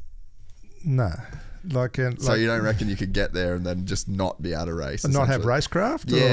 They just can't. They don't have like a head for racing in a sense. Yeah. Well, there's definitely guys that got better racecraft than speed. Yeah. Okay. Yeah. But very rare that you'll get a guy that not at that elite level. Yeah. You'll see that at club level or whatever. You go, oh mate's on pole again, and he's fifth at the first corner. You do see that, and they don't know why. But anyone that's in that level, they probably wouldn't have got that far, you know. Yeah, no, that makes sense. Yeah, it's and how much of the like that car control, like the reflex, or the muscle memory stuff, like how much of that do you think can be built in a sim these days? I'm probably not the person to answer it because I can't really drive one. Yeah, right. Yeah, I think it depends. I think it depends on how good the sim is. Like obviously the F1 and NASCAR sims must be pretty spot on because they live in them, right? Yeah. Well, some of the guys do, some of them don't. I guess like they're always doing sim work, but I'm not the one to tell you, to ask to really know that. But I know like JD just lives in his sim. Like he'll do fucking 8-hour shifts in a sim, like no worries at all. But then I know that there's guys that do F1 now that they'll only do the sim stuff that the team tells them to do. They won't, because I think they've got like scheduled sim days essentially. But other than that, like they don't have one at home, that you'd never see them in one. They just don't give a fuck about them. But then you get, I feel like the new younger guys, the new generation, they just live in the things. Yeah, they must be able to. Because you must have to feel it all through your hands, right? What the car's doing. Have you ever driven one, like a good one? Yeah, I crashed it. Can't even get out of pit lane. That's so fucking good. Yeah, well, I don't know how real it is, but yeah, like when you get the real good wheels, like I've driven JD's, and then he has his set up pretty sick, and yeah, you get like a lot of feedback and like resistance and stuff like that. I think for everyone that I've spoke to about the whole sim world, they reckon the pedals is like the thing that you actually getting the right pedals. It would be need to feel the most, which that seems counterintuitive to someone like me. You'd think that the steering is what you needed. Yeah, well, if you believe it or not, it's like driving a car, right? You get your footwork right, you don't need your hands. Really? Yeah, you'd be surprised how much turning you do with the throttle and the brake and shifting. So I'll have to get you out of the track and show you, but yeah, you don't really use your hand. You like look at Jamie's or Shane's in car, or probably who was Marcus Ambrose back. If you go back, they're not doing a lot. Their hands aren't busy. Yeah, okay. Because their footwork's right. You know, because they're not saving any overall understeer or any. Yeah, like you're not having power. They haven't put too much throttle in, so they don't need to catch it. Yeah, they haven't overbraked it, so they don't need to catch it. You know, and the brakes what turns the car. You know, you guide it with the steering wheel. It's your feet that do what you want it to do. Oh, okay. It's probably like on the bike where you're weighting the foot pegs, the same right? Shit, yeah. Everyone thinks you're turning the handlebars, but you get around someone who knows what they're doing, and they tell you how to shift your weight and how to load the foot pegs. You're like, how long's this been going on? Yeah. No, that's a real thing. There's been a massive shift in the motocross world to just footwork. Like everyone that's super into technique, it's just all about like your feet and your hips and your knees, and no one talks about anything to do with your arms these days. Same stuff. So I'd driven dirt bikes all as a kid and just flogged around. And I went riding with Daryl Beattie, it must be 20 years ago one now. How'd you get through that corner, mate? And he goes, just use your legs. I'm like, what? Yeah, how? It blew my mind that you could actually do that. Yeah, no, we had a guy, we went up to Cape York and a couple of years ago, and one of our mates, he's a world-class mountain bike rider, but it was his first dirt bike. Never really rode a dirt bike. I think he'd rode a couple times before he bought this 350 and rode it to the Cape. And man, it was like we gave him maybe 3 days worth of nuggets, like real fundamental riding things, and that was the one that blew his mind the most. That we're on the big gravel kind of, like the granite type roads. Yeah. And we're just going through around these corners, and it was the same story. He's just like, how the fuck did you do that? And we're like, man, just push down and back towards your back axle with your foot, and it's literally like a traction pedal. Like if you want to break traction, like bring your foot off a little bit. If you really want to get more traction, then stamp down on it. And then, I think we gave him like 3 days worth of coaching, and then fantastic, like 10 days of him just being like a really good rider. And it was just like those basic principles that he had, and then he had no bad habits from years of riding. One, right? Yeah. From years of doing the wrong thing. Yeah. I see that a lot. You like someone comes in, it's been doing it the wrong way for a while, and they've had a little bit of success doing it the wrong way, but they can't get any further. You got to retrain the whole thing back. Is that a thing more these days? Like the level of driving has gotten technically better to where there's guys that like you said, they would have had a lot of success. Maybe they were even guys that you raced against, but they just weren't like great technical drivers in a sense. I think still at top level, once you get there, people have worked it out. It's more people at club level. Bit they've been racing at the local track champion at wherever they are in their hometown, and then they've had success, and they come and they get a bit of coaching, and they're just like, what? I never even knew I could do that, That's so sick. So at Norwell, to speak about that, how long have you had that place, and I guess what's everything that is offered there? Because it's a pretty sick facility. I've only ever rode it on a bike, but I've been there a bunch of times now. So we do everything from... It was built, if you wind back, it was built in 1990. Frank Gardner built it. Frank Gardner built the place. It was actually built with cigarette money because the sponsor of his race team was Benson and Hedges. So if you go back, it was the Benson and Hedges BMW Performance Driving Centre. Yeah, right. And I started racing for him in 92. And then ended up buying the facility off him when he retired, and then I had Holden in there as a major sponsor for a long time, and it used to operate as a driving school, and I was probably more interested in racing. And when I stopped racing, I thought I was probably really focused on what we could do with teaching people how to drive better on the road. And then I had Anton De Pasquale come and drive for me, and he'd been driving open wheel cars, and I just started teaching him the fundamentals about how to drive a touring car. And then when he had success, more people come and ask me and said, what have you taught that guy? So it just sort of snowballed from there, and it was at the point of my life where I didn't need my driving IP. Didn't need to protect it. I'm like, hey, have it all, have it all. So that's how the race coaching and that developed. And the more I got into it, it's like, and now I get to see all the good drivers, right? They all come there at high level, so I get to see what everyone does. So every time someone comes there, I'm just learning off them as well. So yeah, the race coaching is something that we do there that's really rewarding, enjoyable. Like today, there would have been 10 people out there before I come here. A couple of guys that come over from New Zealand, a couple of older guys who just started racing later in life. That's so sick. Yeah, it's pretty cool. But winding back, the reason we can do it, there's the tracks there, right? So it wasn't built as a racing circuit. It was always built as a training facility. So the uniqueness of the circuit is it's challenging. It's got everything you need to know, but the speed's down enough where you're not... It's safe. Well, you're not going that fast where you think, I can't learn, Top speed's probably 160, 170. but all the corners are there, all the braking areas there, so it's just perfect for training because you're not hanging on going, man, I'm doing 300 and I'm sitting with this guy in this car. I hope it doesn't leave the road. You're not not in that. You're not in survival mode. You can always just stay in learning mode. Yeah, that makes sense too. And one thing I noticed the other day doing the driving, and it was actually the same when I got a sim, and first time I drove a sim, I got one. It was like right when COVID was going down. I was just like, fuck, I'm going to get in this thing for a bit. I think I spent like 10 hours or something in it the first day, just like trying to keep the thing on the road.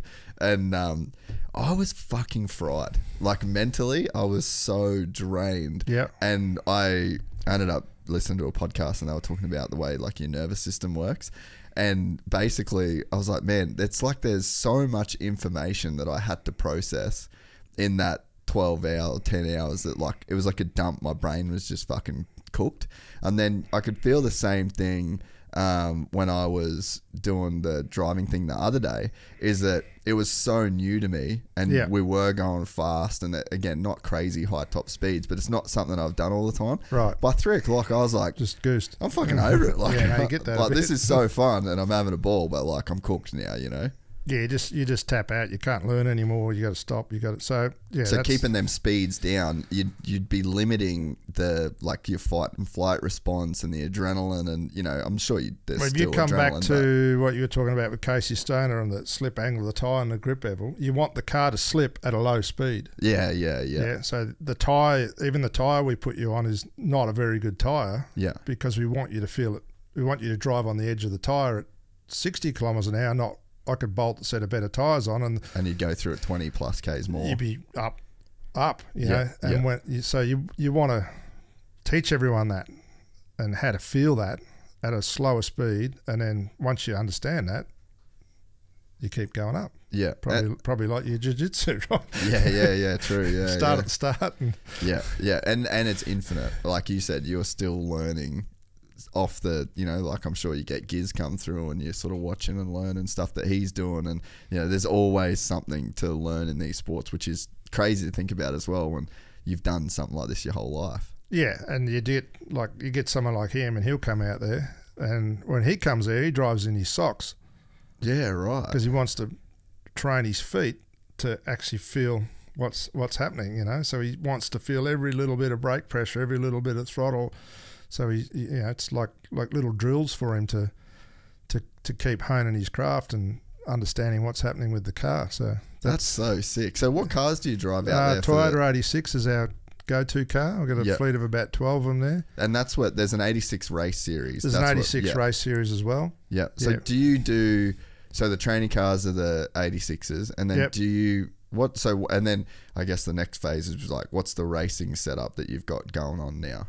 Oh, so there's two things we do there. We have like a V8 supercar experience where people can just come off the street, and we've built a fleet of cars that look like a supercar, same tyre, similar grip, probably 400 horsepower. They can just come off the street and drive them. There's an instructor with them. Yeah.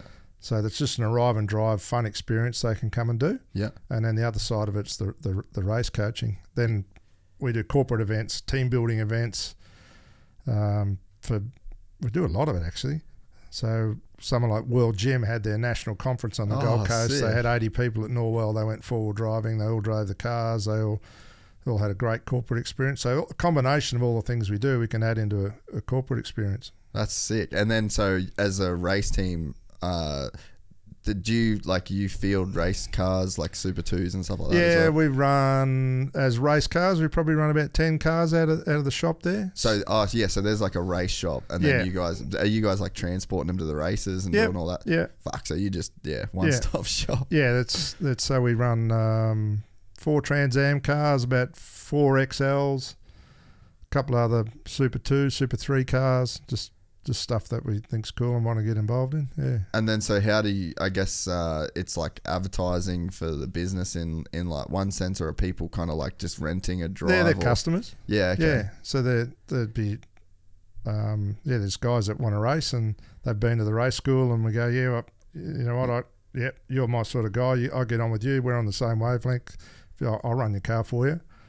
That's sort of how it works. Oh, it's pretty cool. It's a totally different, I guess, just a different world than than what I'm used to, because I guess the costs are so much different. The logistics of like taking a car to a track and like there's so much more going on. No matter what you're racing, if you've got to go to Sydney and race it, whether it's a Toyota 86 or a Trans Am, you're probably $5 or $6 just to get there and get set up and have people there. So that's the thing with racing in Australia, when what you've got to take and what you got to get round. But it all goes back to that facility being there and the foresight of Frank 30 odd years ago to build that thing and it still be there. Is it? I know you have some noise issues. Like, is that a major problem? Or? It is a major problem. And then I've just adapted what we do there to suit, you know. Yeah. And like I go, you know what? That's a racetrack. If it was a hotel, that's a big hotel. We're a boutique hotel. Yeah, you know, I've just done it differently. And then a lot of it's coming back now, but a major part of our business was doing renting the facility out to car manufacturers for dealer launches and training. And so someone like... Well, that's what I did there with Ducati. Yeah, so that they would come in. Like someone like Honda will come in and go, oh, we're coming for a week. First 2 days we're going to do dealers, then we're going to bring the techs, then we're going to bring everyone there. Normally they would take that show on the road and set up in every state, but I've made it there now so they can just come there, and it's cheaper for them to fly people in there. Yeah. I've got a workshop dedicated there with hoists and everything in it, so they can do walkthroughs of the cars. They can do technician training there, dedicated to doing that. So, and then COVID knocked the shit out of that, but that's all starting to come back now. So was COVID hard to get through for you guys? Yeah, it was. We found ourselves there's a core group of people that worked there. Yeah. And we just did whatever we just didn't say no. Yeah, wow. What did it look like? Like, how was that? Any weird things that kind of got you through that? Oh, we'd put on we'd go Sunday. We're going to put on a barbecue, and it's $200, and bring your everyone we know, bring your car around and drive around the track. You know, to make sure you put a muffler on it. Yeah. And everyone's like, oh yeah, we'll come down, and we come in there. We were there when lockdown first started. We had about 30 people there. We were all driving around the track, and the cops drove in and said, what are you guys doing? I said, we're testing, mate. We're testing brake pads and testing cars, and they didn't know what to say. Then he drove out the drive, and then he drove back, and he goes, I'm not sure what you guys are doing here, but if anyone asks you where you were on the drive home, just don't tell them you were here. I'm like, yeah, okay, mate, no worries. Fucking hell. Yeah, that must have been like, that's probably one of the hardest businesses to be in. Like, this massive footprint on the ground. You need people coming in and out. Must have been just gnarly to try and get through. Yeah, and actually, it's all about the people in the business, right? The core group of people that work there were like, yeah, we'll just do what we're going to do. Yeah, it must be cool to have built a team like that. Yeah, there's some good. That's what you learn about going racing. You aren't as good about the people around you, and that crosses over into other things you do. You know, I was thinking before buying that, you go from racing and then you're buying this facility, and then you've turned into a pretty successful businessman in your own right, post racing. And was it a love of business that you kind of had through racing, or like it started when you... I always worked anyway, when always had, I just didn't race and not do other things. Oh, so you were never just like a full-time race driver? I don't see how people can take up their whole year with doing 12 races a year. It's just what are they doing? You're from the old school, brother. Yeah, so I just always had to be busy and doing things, and it just didn't seem to take up that much of my time. That's fucking awesome. So it's not like a question of full-time dedicated race car driver that then is on, looking at retirement, and then you go, what am I going to do? And then you buy this business, and then you find that you've got this passion for business. It was just like your life. You just always had shit going on. Yeah, and then when I raced early on in my life, you had to pay to play, so you're always working. It's always doing something. What was your background, or I guess what was your early working career like while you were racing? When I first started racing, I was fitted out boats at Stessel Boats. I was there like putting floors in boats and fuel tanks and rod holders. I was right into boats, and then a couple of guys that I worked there with raced speedway cars at the Surfers Paradise dirt track, right? Really? So I just started going along with them, and used to have like a riding passenger in the car. They called them bombers. They used to race them at.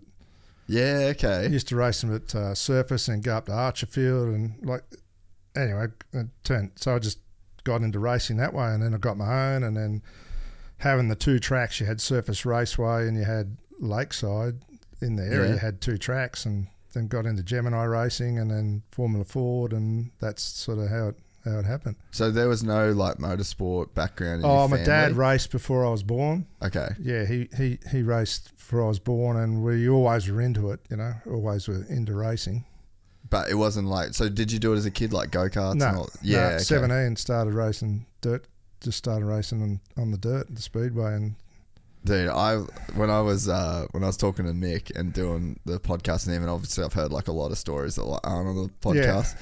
Fuck, the Gold Coast sounded like a pretty sick place to be back in the day. You'd go out, I think it was like $7, go out to Carrara, pay $7, you could drive around all day, and you'd have bikes and cars on the same track. Yeah, funny. Yeah, bikes and cars on the same track. I remember I must have been about 18 maybe, I had a little Gemini. I come through like turn 3, and then there's a guy come off his bike, right? So I stopped to help him, and he's up against the Armco, and then his two mates on the other bikes come up, and they thought I'd run over him. They started getting stuck in me. The guy's like half dead. No, he's just stopped to get me. And I dragged him off, put him in the back of my race car, and drove him back round to the pits, and his legs half hanging off, and they're like... I thought you were about to say it was Mick. No? I thought you were going to say he would have been around. Everyone used to go out there. What was just the Gold Coast in general like back then? What would it be like? It'd be like going to Mawulumbar or something like that. It was pretty cruisy. Really? So it just had, because I always picture like a Miami Vice type. No, it was like a beat. Like I used to sell.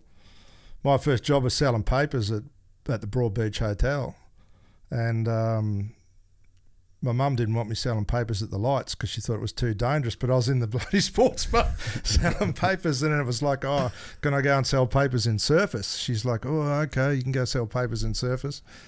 So it was pretty, just ride your bike in there, go and do that. It was pretty cruisy place to be. Yeah, I have this picture of, I guess now, but just like it's a mess back now. in time with like less shit, but just more room to do whatever you wanted in a sense. Yeah, so you'd like where we are now is where everyone used to ride their dirt bikes around here. Really? Robina was all dirt bike trails. Mollendina, Southport was all dirt bikes. Bond University was like dirt bikes and cars that you like. Everyone would go buy a car for $50 and just drive it around. It was pretty cool place. That's crazy. When did it start changing, you reckon? Probably it's obviously a slow change. 90s. So you really started to sort of see it change. Yeah, started to see a change. It would have been pretty cool to be back there back in the day. And did it still have like a lot of the like the waterfront kind of, not the beachfront, but like the actual all the canals. All the canals and all that were there. When did they go in? So I reckon the first, like Isla Capri and all that was in the 70s. Then Mermaid. That long ago. Yeah, right. You'd never know now if you just flew over and you had no idea. You'd think it was just one of those kind of crazy. It was the only way they could build, right? The whole joint's a swamp. Yeah. So they just had to pump up the land and make the canals. So. And so going back to the noise thing though, is that so? How hard is that to deal with? Because I guess that speaks to the conversation of just how built out this place is getting. But I'm in the middle of nowhere, right? It's fucking crazy to me. Yeah, it's just bureaucracy and it's just crazy. But I'm 75.4 dB at 30 meters. But I just deal with it and put mufflers on the cars and people get used to it. And and the type of business I do out there is fine now. I don't have any racy stuff out there, just training cars and so automotive stuff. And so you think you'll be pretty sweet long term? Yeah. Because we went to Conondale yesterday, which is one of the most iconic, I think it's one of the best motocross tracks in the world, really, like on a good day there. And they're in the middle of fucking nowhere. Yeah. Like 20 minutes past Mullaney and noise problems. They can only have 12 events a year. And it's just, where's the nearest neighbour? oh, it's a ways away, but it's just like, how far do you, I guess this would be like a government, local council, state government type of issue, to where it's like, at some point, do we as motorsports people just need to have some kind of representation and say like, hey, how far do we have to go? How far should I have to drive from a populated area to ride a dirt bike or to drive a race car? You know, and it's like, once these tracks are in place and there's like, this is a track, this is a concrete thing that's in the ground, it's $1 million facility, this can't be moved. So, you know, this is a radius where you need to understand that this can't go anywhere, you know, because it's like, you can't just take things and just keep moving it further and further. There's got to be, I guess, some kind of protection, you know. Yeah, well, it's a hard one. You just get environmental protection agencies and noisy people. You find with people that complain, they've pretty much got nothing else to do in their life except complain all day, and yeah, you just get that busy doing your own thing. You just like, and there's someone paid at the council to take the guy's call. Yeah, that's their job. Yeah. And the more they take the person's call, the more they think they're doing their job. So yeah, you just yeah. Like you said, that's bureaucracy working right there, because he's got to take those calls. That's his job. And then when he gets the call, he's got to file the paperwork, and then that goes on to the next person that's just got to do their job, and then that goes on to the next person. And it's like, I've had it several occasions where they go, oh, you're making a lot of noise out there today, and I'm like, mate, I'm not even operating. Really? Yeah, not even operating. That's fucked. Just a noisy car drives past or something. It's like, or you can, like, I've baited them a couple of times, it's put up on social media, they got a big event on with nothing on. Get complaints and go, dude, I wasn't even open. And that's why they call you the dude. So when you did the podcast, so you were doing the enforcer and the dude. Yeah. Was that something that kind of come about through COVID? Because it was kind of around that time. Before or then. You were doing it before that? Yeah, it's probably Russell just trying to prove something after Fox sacked him, you know. Ah, okay. Yeah, he come in my office and he goes, oh, I'll talk to you. I said, yeah, what's up? He goes, got this idea. And I'm like, yeah, go for it, mate. You know, I'm like, I'm going to really encourage him to do that. And it just worked, you know. It's some dynamic between me and him just worked, and the people just love it. Are you still doing it? We haven't done one for a while, so I think he's a bit busy with his enforcer's car wash or something. So really? Is he local? Yep. Yeah, okay. Yeah. But we just did stuff, and like, we'd known each other we used to race Formula Ford against each other, and like way back to 1989, and he drove for me for 4 years. So I've seen every side of him and know him pretty well, and he knows me pretty well, so it just clicked. That's a pretty cool combo. And did you, like, what was your level of podcast knowledge before you guys did that? Was it something like, were you a podcast guy, or he just kind of come out of the blue and you just like... he knew what it, like, that 4 or 5 years he spent in TV land. He knew exactly what it wanted to be like, how it should be, so he'd hold the whole thing together, and does a really good job of it. And my thing was, he goes, I'm not going to tell you what we're talking about. I just want you to talk just about off the cuff. And he why? He goes, because you just got a pretty broad base of knowledge, and you just don't really rehearse it. And that's how we did it. He'd just fire a subject at me, and away we go. Yeah, because that was pretty big. Like I remember the first ones that you guys were doing. It was like coming up in my like YouTube recommendations and stuff like that. So he's definitely got onto a pretty winning formula with it. We hit all the people that supercar V8 supercars had forgotten about, you know. Oh, that's the stuff we want to hear. Why don't they tell us like that on the TV? And they just write in, can you tell us about control engines? Or they want to know technical stuff, and we just break it down and give it to them. Or if something was not right, we just call it out, you know. Yeah, because you can. Yeah, what are they going to do? Yeah.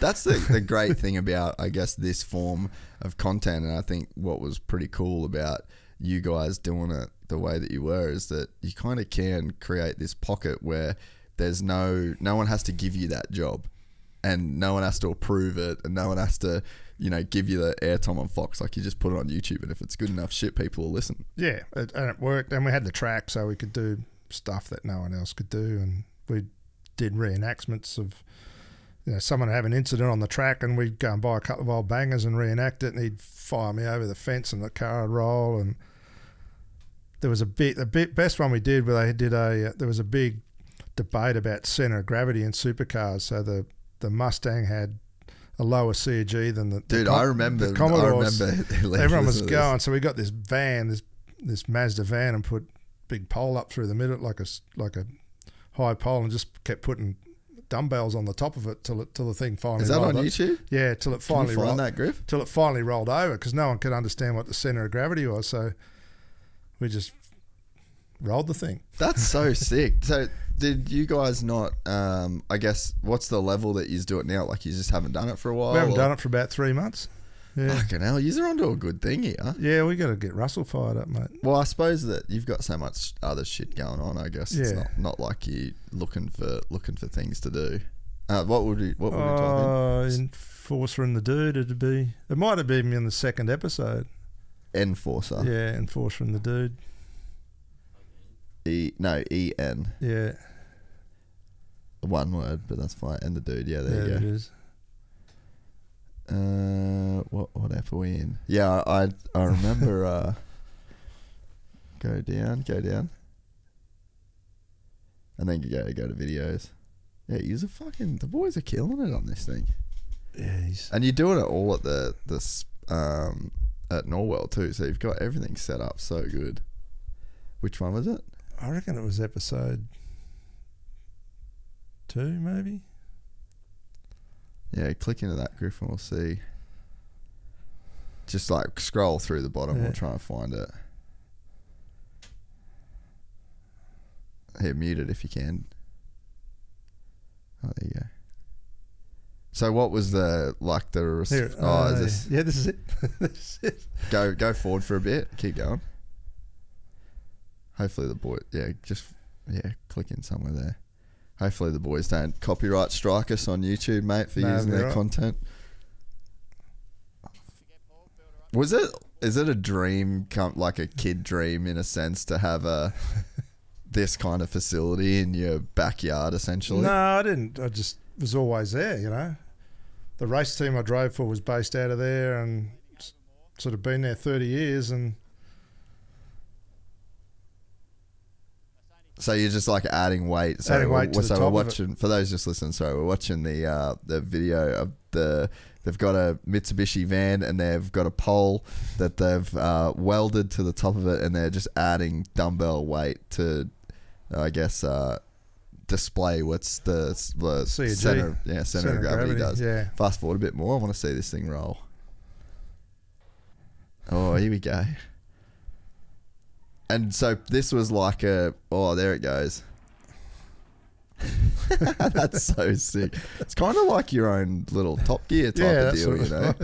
That's so awesome, man. But everyone was trying to explain it to the fans. Center of gravity, and there's this big argument going on about the center of gravity between the two cars. It's like, well, that'll show them how it works. And so what was to just go back to like supercars land, V8 supercar land? Yeah. So the Mustang had a lower CG? Had a lower CG. It had more carbon panels than the ZB. ZB had a few of the OEM steel panels still on it. So yeah, right. So obviously higher center of gravity, then getting more like roll in the turns, and harder to go around the corner. Yeah, okay. Yeah, sweet. Yeah, I mean, dude, that's like Top Gear's sort of style stuff. Who did all the production and that of it? Russell. Really? So it was like he just went fucking. He knew, he got some guys we knew, camera guy, sound guy, and then he'd just sit there with the edit guy and he knew. That's awesome. Yeah, he's pretty clever dude. Yeah, right. Yeah. What does he do like day to day these days? Oh, he flips houses, and so he's just doing his thing. He does whatever he can. He's a survivor, Russ. He's not scared of working. That's so good. Yeah. And so I was on your Instagram the other day and saw that you're doing there's a North Queensland racetrack going in, or like a driver training thing. Are you involved in that? Yeah, so that's up in Townsville. Yeah. That's probably an overnight success, 20 years in the making. That thing. Right. So what it is a it's a non-for-profit. Yeah. New company formed, which is all the directors and shareholders of it are all the car clubs in that area. So there's 7 or 8 car clubs involved in it. And so far it's been funded by state and federal government grants. That's awesome. And so what was your role in that whole deal? The guy the guy called Pat Driscoll ended up being a really good mate of mine. He rang me up and wanted to talk to me a bit about my track and how my turntable worked and how it all worked. And I said, what do you want to know all that for? He said, I'm trying to get this track going up in North Queensland. I went, tell me a bit more about it. I said, yeah, well, that's far enough away from me. You're not going to... Yeah. So then he told me the setup of it, and I thought, mate, that thing's going to be there forever. Yeah, no one's ever going to move that thing. Right? Yeah. So I jumped on a plane and went up there and looked where they had the site and how they were going to build it and how the model was set up. Yeah.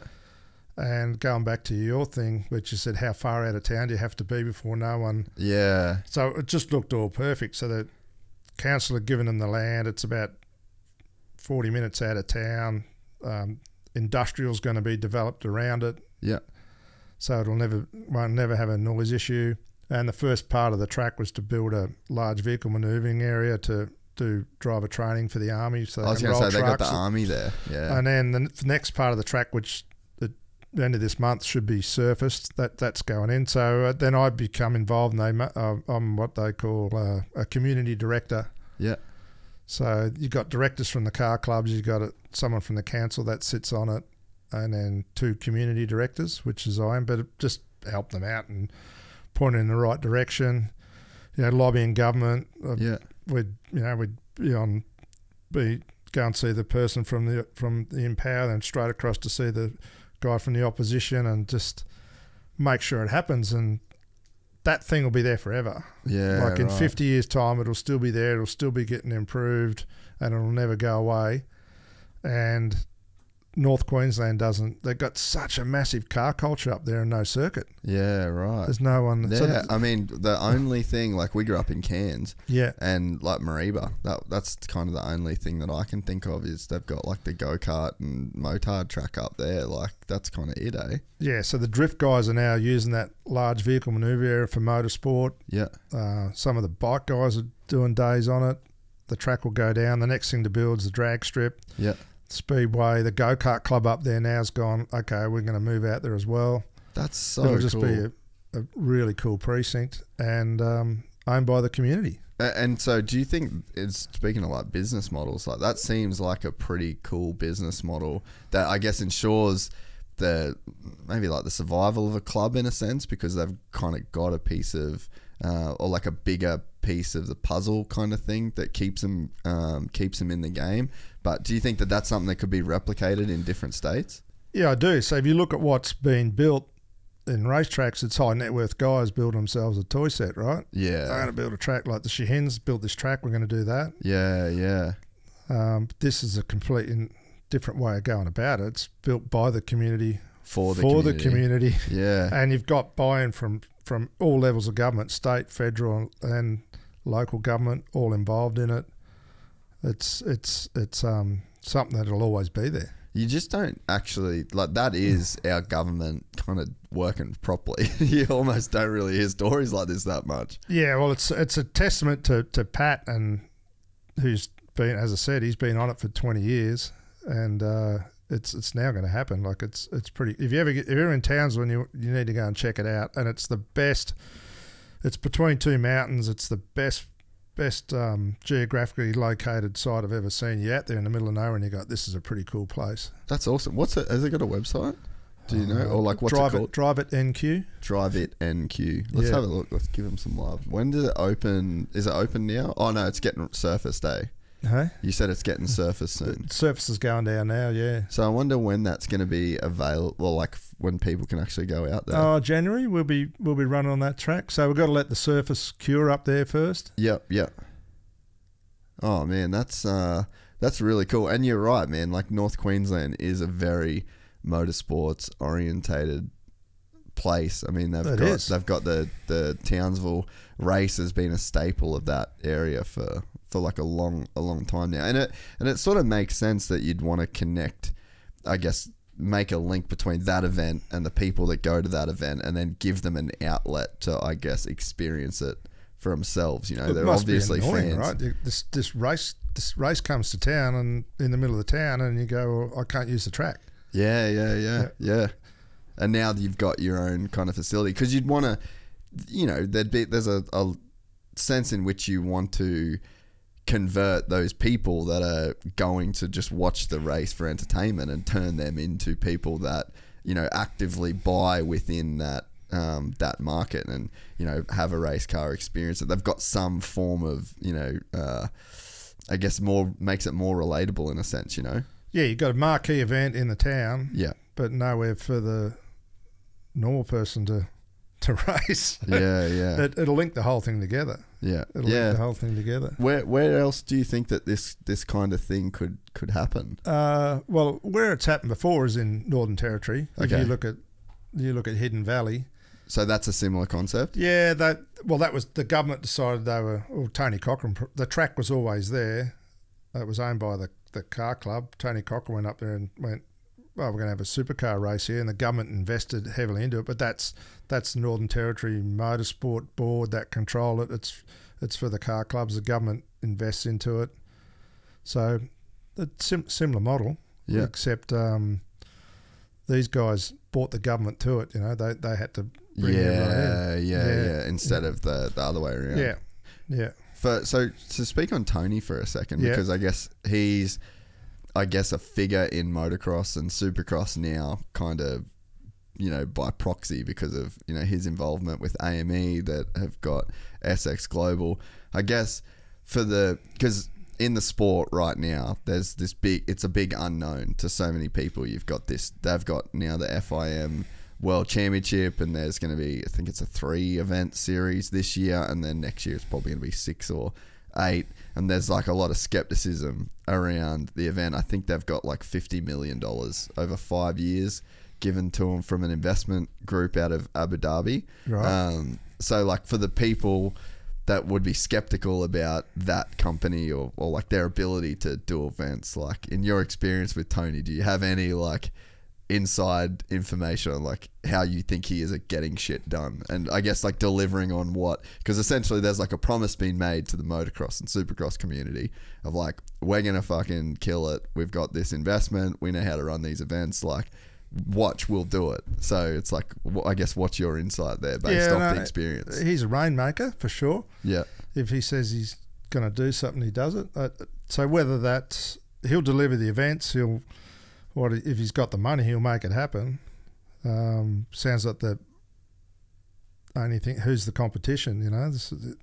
Sounds like there's a rift there, right? If the manufacturers aren't going to come to his series or whatever, but he'll do his part. Yeah, okay. And it's like Tony when he was at Supercars, he'd walk into the office and it'd probably take him 40, 50 minutes to get to his desk, because he walked past everyone in the building before he got to his desk. He knew exactly what was going on. Yeah, right. So he ran a big business like a small business. That's how I would describe how he would run a, you know, he knew what was happening in his building. Yeah. Yeah. Instead of just walking in, sitting in the desk, and then being like, there's like a filter between him and the people. He'd know that that girl over there was, you know, sister was sick, or he just knew it. He had a real good, had his hand on the tiller and knew what was going on. So that's why, if he's involved and still operates at that level, it won't be his doing if it doesn't work. Yeah, no, I mean, and I've got that sense too. And I mean, the boys, I don't know if you've dealt with Bailey and Sando that much with AME. Yeah. And I mean, I think they're gamers as well too, you know, like they've delivered on a lot of shit. And I mean, we put up a clip the other day of, I was just saying, like, people have called me like, can these guys even do an event? I'm like, fuck, man. Yeah, mate. Marvel Supercross, like, you know, and that's just to keep it in the Supercross world. And then you go to V8 Supercars, and like you said, that's kind of the heyday, you know. But yeah, I think that a lot of because the problem is that you've got the AMA Supercross, which is like, that's the biggest series in the world. That's the biggest money, right? They do 17 races. And then there's like 2 or 3 weeks off, and then they go to do the AMA Motocross, which is 12 races, right? Yeah. So it's like, we've got 52 weeks in a year, and these motherfuckers have already been racing for nearly all of them. So like, where's kind of the time? So it's kind of causing this rift now. But I mean, I think that I've been thinking about it a lot lately, but I think that we're just going to get into this space where it's like, there's just 2 different sports. And I mean, we've got this problem now, and it's, I guess, the same thing that we were talking about at the very top of the conversation, is that there's just limited seats. There's limited rides out there available. There's like these top factory teams. Yeah. And then there's really only a couple of other teams that are even semi-comparable. But if you want to win a championship, you have to be on need that equipment. One of these teams, you know. Yeah. And so I just think that we fast forward a few years of this series doing its thing, and you're just going to see guys that just do Supercross. They do the AMA stuff, and then they have a break in the middle of the year, and then they do the world stuff. And then there's going to be the big shit at the moment is, well, fuck, it's going to kill motocross. So that's where the political jockeying's going on, with people that kind of can influence guys not being able to race the series in a hope to not make the series do well, is in an effort to kind of protect the motocross series, if that makes sense. But I just think it's short-sighted. I think that we've got now more teams. We've got more seats, more bums, and if guys leave the motocross series and they don't end up racing it, then there's now seats to be filled here.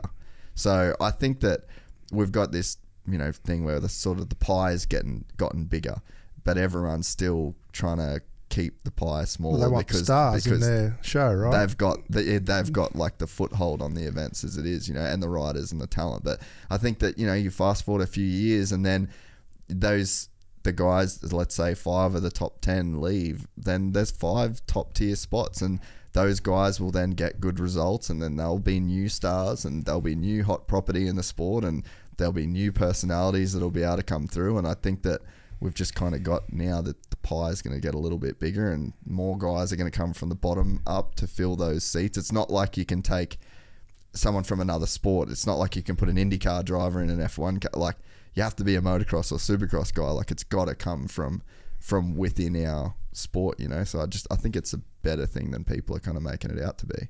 It'll mate, proof. You'll see what happens, but yeah, you're going to need some riders with some pulling power to. Yeah.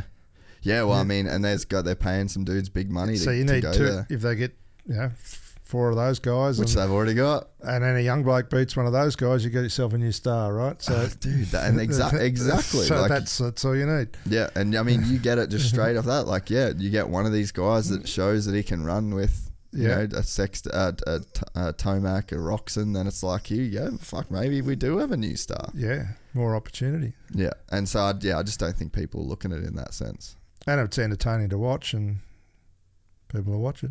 What was there any funny, like I've heard some Tony Cochran stories, like was there any kind of funny like stories that you've got back in the day when he was just like peak doing his thing? No, he's just very passionate, you know, always has a plan, but yeah, no, there's some, yeah, I've had some funny things like at board level. We all went to see the West Australian state government once. It was me and Larry. There's a few team owners, you know. They said, we're going to go see these guys, and we're going to threaten them that we're not going to come and race unless they give us the money we want. And he briefed us and coached us pretty well. We all had a role to play. It was pretty good stuff. It was pretty good stuff. Did you end up getting the cash? Yeah, got the deal, mate. Got the deal. And he was right. You're going to go in there and you're going to do this and you're going to do that. And I'm like, yep. And you tell him you're not coming. Yep. And then it was, he's incredible amount of self-belief, Tony, you know. But you can't really fake that, can you? No, and you get caught up in it and you get dragged along in it, and it's pretty good. What did you? Who are the people I guess you've like learned the most from when it comes to just like business and like doing? Because I think it's not just like success isn't just about like doing good in business or doing good in racing or whatever. Like, I think real success is when you kind of ticking a bunch of the boxes in your life. You know, you got good relationships, you got enough downtime to satisfy you. You're satisfied with your work. You're satisfied with the things that you've done in the past or whatever. Like, who have you learnt the most from when it comes to like that mixture? All depends on what facet, but I think definitely my dad, like the way you're brought up and what integrity you have comes from your parents. And being what my dad said, make sure you can look at yourself in the mirror every morning when you're shaving. Yeah. That was just simple things like that. And around racing, probably Roland. Yeah. Yeah. You know, he's pretty dynamic guy. You know, pushes his point to the point, but also can be a bit pretty fair as well. Yeah. Yeah. So different people as you go along, but I think the biggest thing you can learn out of anything is always do.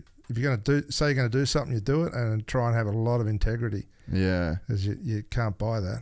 No, it's so true. And what do you think about one thing I've been putting a bit of thought and time into lately is just time itself. Yeah, because I've kind of guess I've gotten busy, like wearing a lot of hats. You got staff that are doing, you know, your thing, and then you've got your personal life, you got your work life, and you've got, you know, and I noticed over probably the last couple of years that whenever anyone's like, hey, going, oh, I'm fucking so busy. Like, it's just my go-to line. And I'm actually going to try and just stamp that out of my vocabulary in a sense. But it's really like lately I've been just thinking about time in general, and people think of it as like this resource that you either have or you don't, but everyone has the exact same amount, you know, and you're a super busy guy, so you've obviously have to be wise with your time, you know. Yeah, and you try to be, but one thing, like you plan you plan around what you're going to do, and what I found, if you're going to go racing or do something in racing, it's very easy to forget about all the other stuff. Yeah. But what's my dad say? When he was young, he bought money with time, and now he's old, he buys time with money. Yeah, right. Okay. So, you know, you get smart, you learn to delegate. Yeah. You learn to empower other people, which, you know, you've done here. When we walked in, you're proud of what these young guys have done around here, and you delegate to people. That's it. You know, you got to try and get some people around you, and you know, buy a bit of time. Yeah. It's definitely been something that I think everyone's kind of, I've really noticed since COVID, like just people talking about time so much and saying that they're so busy and, oh, I don't have time for this. They've probably been, some of them used to been doing nothing, so they probably think they are busy. True. A lot of yeah. There's probably a bit of that. I always think about whenever I'm like stressed or fucking think I've got a million things going on, I think about people like Elon Musk, and I'm like, well, I'm not building electric cars, and I'm not building spaceships, and I'm not building fucking underground tunnel. Like, some people must have a crazy relationship to like how much shit they can do in a day. It's all in your brain. But what you're doing is important to you, right? That's what I find. It's those people just must be able to do a lot of things at once. Yeah. And be able to manage it all. Yeah. Because I think... or not stress and worry if shit's going to go wrong. Yeah. So I'm actually about to read the book, but I've been listening to a bunch of audio from like the author. Just he's been doing a bunch of interviews and stuff promoting the book.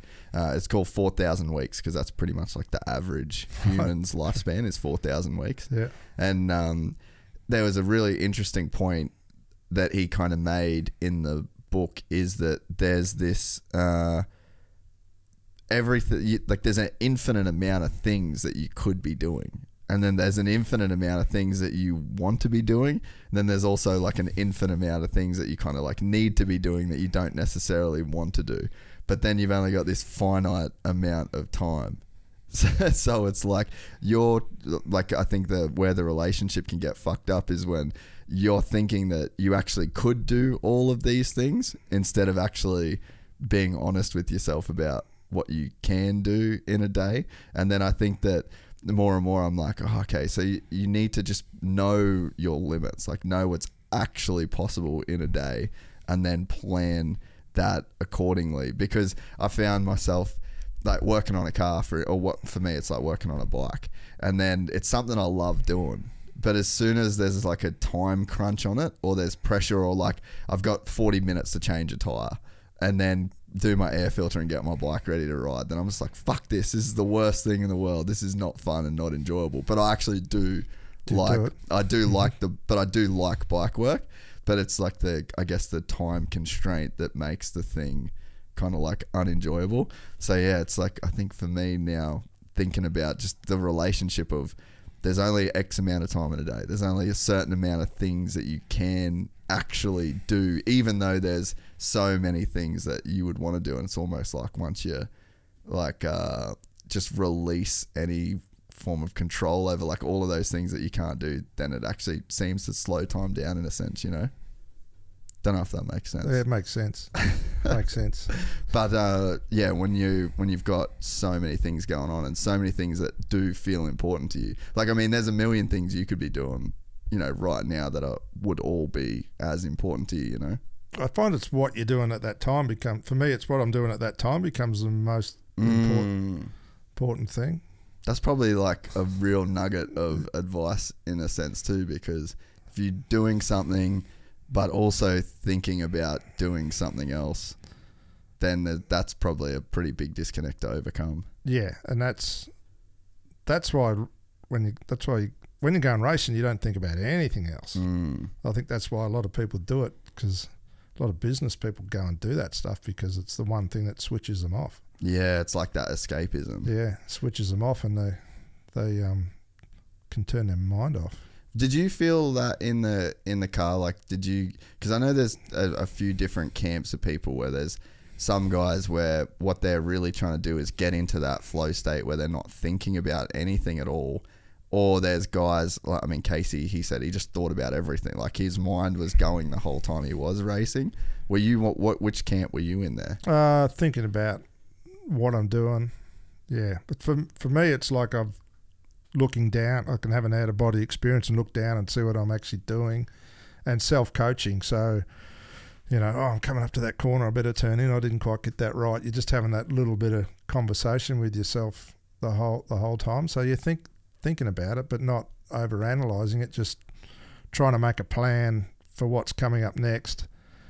And the plan mightn't go exactly right, but I've just got to make a couple of little adjustments and then just trying to get your mind onto the next thing down the road, you know. Were you a guy that got into that state like every time? Or could you notice differences between when you were driving your best versus other times when you weren't, and it come down to like a bit of a headspace type of thing? Yeah, when you don't know how you do it when you first do it. You're just out there ripping, right? Yeah. You're driving around, you're just having a good time. You're like, I don't know how I did that. And then you start thinking about what's going on and get yourself around some people that I was fortunate enough. The guy I drove for, Frank Gardner, he was pretty good. You know, he taught me he coached me a lot and taught me about that sort of stuff. So the more you could analyse and the more you could think about it and get your head around it, for me, the faster I went, you know. Yeah. The faster I went. And so what was the road to get to meet a guy like that? So you were doing like club level stuff. I was racing a Formula Ford at Amaru Park. BMW were looking for a junior driver. He was I won the race, was on the plane coming home. He was on the Gold Coast. He got talking to my dad, they want a junior driver. Like, yep, okay, you can come and drive the car. You got to bring a bit of dough. Like, yep, we can do that. Got into the team. Started just driving, and then the more I listened to him, the faster I went. Yeah, right. And sometimes he'd say stuff that just didn't make sense, but I'd known of his career was quite famous in Europe, and he'd done a lot of racing, and pretty unique sort of guy. But a lot of people would listen to him and go, "What's that silly old prick talking about?" But every time I'd do something that he said, it'd work. So I just instinctively just kept listening to him, you know. And then sometimes you'd tell you something and it would be like 4 years later you go, oh, okay, that's why he's told me that. That's how sort of far ahead he was. He was pretty unique individual. Wow. So what kind of advice would he be, or like what kind of things would he be saying? Well, we'd start off and we'd go to a racetrack, and we'd go to the day before, and he'd make me drive a road car around there for 3 or 4 hours, just driving. This before we didn't have sims or anything. Yeah. Yeah, so just do things where you think, what am I doing this for? But he was just conditioning me, and like full Mr. Miyagi shit. a lot of Mr. Just Miyagi. wax on, wax off. And you're like, what the fuck am I doing? A lot of Mr. Miyagi stuff, yeah. But like, yeah, all that sort of. And we didn't have data acquisition back in those days, right? So he'd tell you how to drive the car, and I want you to use 3,250 revs going through that corner. I'm like, oh, okay.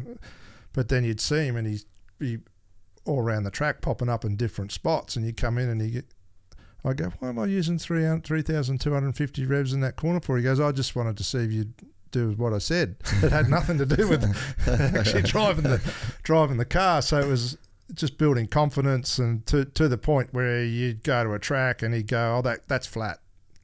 That corner's flat. And I then go, you okay, could it's believe flat. him. Yeah, Yeah. just go flat. Because that would be a challenge, like for a young, talented guy to like listen to I don't think it was quirky that. shit Yeah, sometimes. Yeah, you're like making mistakes, and you're crashing a car every now and again. You're not that talented. You're still trying to learn. You've got lots of, balls and he said you got balls and eyesight, but then you need some technique. Balls and eyesight. Once you got some technique, you'll start getting faster, and you'll start working it out, and then that's what it was. And then he was a good guy to be around, and we went. There was unlimited, like, open tyres back then, so we had a Yokohama deal. Part of the deal was you'd go tyre testing for 4 or 5 days. You'd be in the car for 4 or 5 days, unlimited tyres. Everyone would come out from Europe. We'd go for every tyre they're going to use in every country, and then they'd allocate what they were going to use on what tracks. And so I'd just be in the car for 3 or 4 days just driving, and he'd be like, drive the car exactly the same. You had to be repeatable. Yeah, Right? okay. So you just become like a tyre test robot. That's right. But then he was teaching me how to do all this stuff. I'm like, why does he want me to drive like that and drive like that? That's got nothing to do with car racing. And I'm just telling you to do it. Then 6 months later, he goes, oh, you're now the test driver. Yeah, right. I'm like, oh, okay, I'm the test driver. That's good. That's super cool. Because there'd be so much more skill involved than just like race car skill. Like you could be a guy that I guess could just train to drive race cars, but there's like this whole other set of skills that if you had those skills on board, then you'd be a way better race car driver. Yes, yeah. Car was the same, different set of tyres. You'd come in, you'd break the corner up into 3 things: turn in, middle, tell the tyre technician what you thought. Away you go. Again, no data acquisition. It was just all, they'd temp the tyres, and the next. You just keep pumping that out all day. That's why they say there's no school like the old school. Yeah, there's no school like the old school. That's a big one. Yeah. But I reckon that's such a true saying, because there's probably no one on a V8 supercar grid right now that would have had that level of just like time in a car. This is what you got to do. Time in a car. Yeah. And how do you have? Because I think attention is probably one of the things that if you've got the ability to kind of stay focused on something and keep your head in something for really long periods of time, that's when you become good at something, I believe. Yeah, and that's probably what a Bathurst is, or when you're in the car for a long period of time. But that if you look at supercars now, how they drive those cars now is completely different to when I started racing. You had to have mechanical sympathy and be fast. Yeah, okay, because the cars wouldn't last. Yeah, the gear. You did that to the brakes all day, they'd fall off. The gearbox would blow up. So you had to concentrate on different things. Yeah. But the guys now, the car's not going to break. They're just concentrating on being on the edge the whole time. So it's concentration, but they're concentrating on a different thing. And so did you find that you were able to keep your focus for like a really long period of time, not get distracted. Like if you're in a car for, like you said, 3-4 days, like you could just be in the car. Yeah, just loved it. Yeah, see, I think that's a bit of a secret weapon for people. I think that's across the board. Like the people that can get obsessed with something but it's like productive, like whatever their obsession is going towards like something that is, you know, productive. Like Casey's the perfect example of that. Like that dude, even you go riding with him, just at like riding dirt bikes with him at a fucking local track, man, he comes in and he is breaking down every single thing that he's done. It's like a curse in his mind, in a sense, you know what I mean? Like it's not just a fun go out, rather the boys, come in, forget about it, sit down on the deck chair, and you don't think about it until you go ride again. It's like he's on. Like when there's anything to do with the bike, like he's thinking about bikes, and it's like that level of ability to keep your attention focused on that thing is what almost like gives you that ability to be great. And it's something he knows more about than almost anyone in the world, right? Yeah, so it makes it easier when you actually, I know exactly what this is happening. Yeah. That's probably, you know, that focus, and then when he tried to race cars, that's might not have been there in the same, like, or like he didn't have enough knowledge about what he was paying attention to, maybe. Don't know, but you're trying to probably needed to step back a bit might have needed to go backwards to go forwards. Well, know? I think so he was saying, I think the first time he ever raced I think he maybe did a handful of laps out at Norwell. Yeah, we did a fair bit with him, yeah. And then he went and just like went straight into a race car. Straight into the supercar. But he was on the last race he did at Bathurst. I was actually in the race. And I'm like, all right, he's got it. He's worked it out. If he goes again next year, he'll be right. Yeah, really. Yeah, it's like, okay, he's on, and then he was like, oh, too hard. Yeah, no, I think that's when he got sick. Yeah. So and then all the pressure of the media and the thing, and he just wanted to go and race, right? Yeah, but when you're fucking Casey Stoner, it's pretty hard to just go to any racetrack anywhere in the world and like kind of fly under the radar, eh? But that last runner, he'd worked it out. Yeah, he's the kind of guy where if he kept doing it, he would have for sure like figured it out. And again, he's like, he's just the guy. Like he would have lived in the sim. I would have hated to seen how many sim laps he would have done, kind of like leading up to that, you know, drive, you know. But yeah, it'd be sick to know. It would have been sick to know like what he could have done if he kept going. Well, he's not too old either. No, he could do it. He could do it. I need to get him back out there, eh? Maybe we'll challenge him to come back. We'll have a shootout at Norwell with him. Me and him, or you and him? Yeah, you and him. I don't know. I think he's got me. We'll do some training first. Yeah. I reckon he might have me there. Has there been people that have come out that have like driven really, really good that's really surprised you? Yeah, a lot. And mostly it's women. I was going to ask you, are there chicks that have just come and killed it? Because fuck, chicks listen. Like, I reckon that's the secret. They actually listen. Because guys turn up, right? They're the world's best driver and the world's best router, you know. Well, yes, look out. No. That's what guys do, right? Yeah. And they just don't listen. And you get a girl and she comes and she just goes, what are you doing? Oh, just listen to what you said. Just even on oblivious. Just do what you tell them to do, and away they go. And they have so much fun. And then in our corporate, like one of my big selling points for our corporate days now is it's inclusive. Yeah. Everyone can do it, you know. You want to go to golf, what are the girls going to do? So it's you know, the car doesn't know who's driving it. Yeah. Yeah, has no idea. So it's the most inclusive corporate activity you can go and do. Anyone can join in. Yeah, no, that's cool to know that that's the case, because I feel like any time that I've gone to like go-karts or like even at the day that we did the other day, like the chicks were fucking doing good, man, because they just listened to what the guy said and they went out and did it, and I'm there trying to fucking drift and skid and be a dickhead. That's what happens.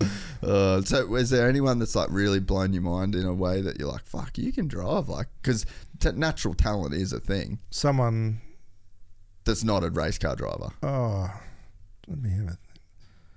No, not really. No one comes to mind. So no one that's come out there and been like, all right, you really got it. You could do this. Oh, actually, Elena Blanchard, the surfer. Really? Yeah. Okay. There you go. Tell me. So her husband Jack's like one of my best mates. Yeah, she come out with No shit. GoPro, did a big day there, and Did you just film it? yeah, it got filmed, I think. Wait, type that. See if that's on YouTube anyway. Alana Blanchard, like race car Norwell. That's cool. So she was good, eh? She was like on the skid pan and drifting around. I had no idea she was. She worked out that I was the guy that owned the joint. And she'd come up and said, "Can I run some more laps and do some more stuff?" And like, yeah, okay, no worries.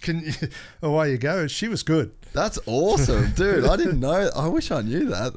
They were just here. I was with Jack on Friday. Yeah. So they were like a week or something. They spent in Oz. That would have been sick to take her out and get Jack get her to smoke Jack around there. She was good. That's awesome. So type Alana, Alana, and got it.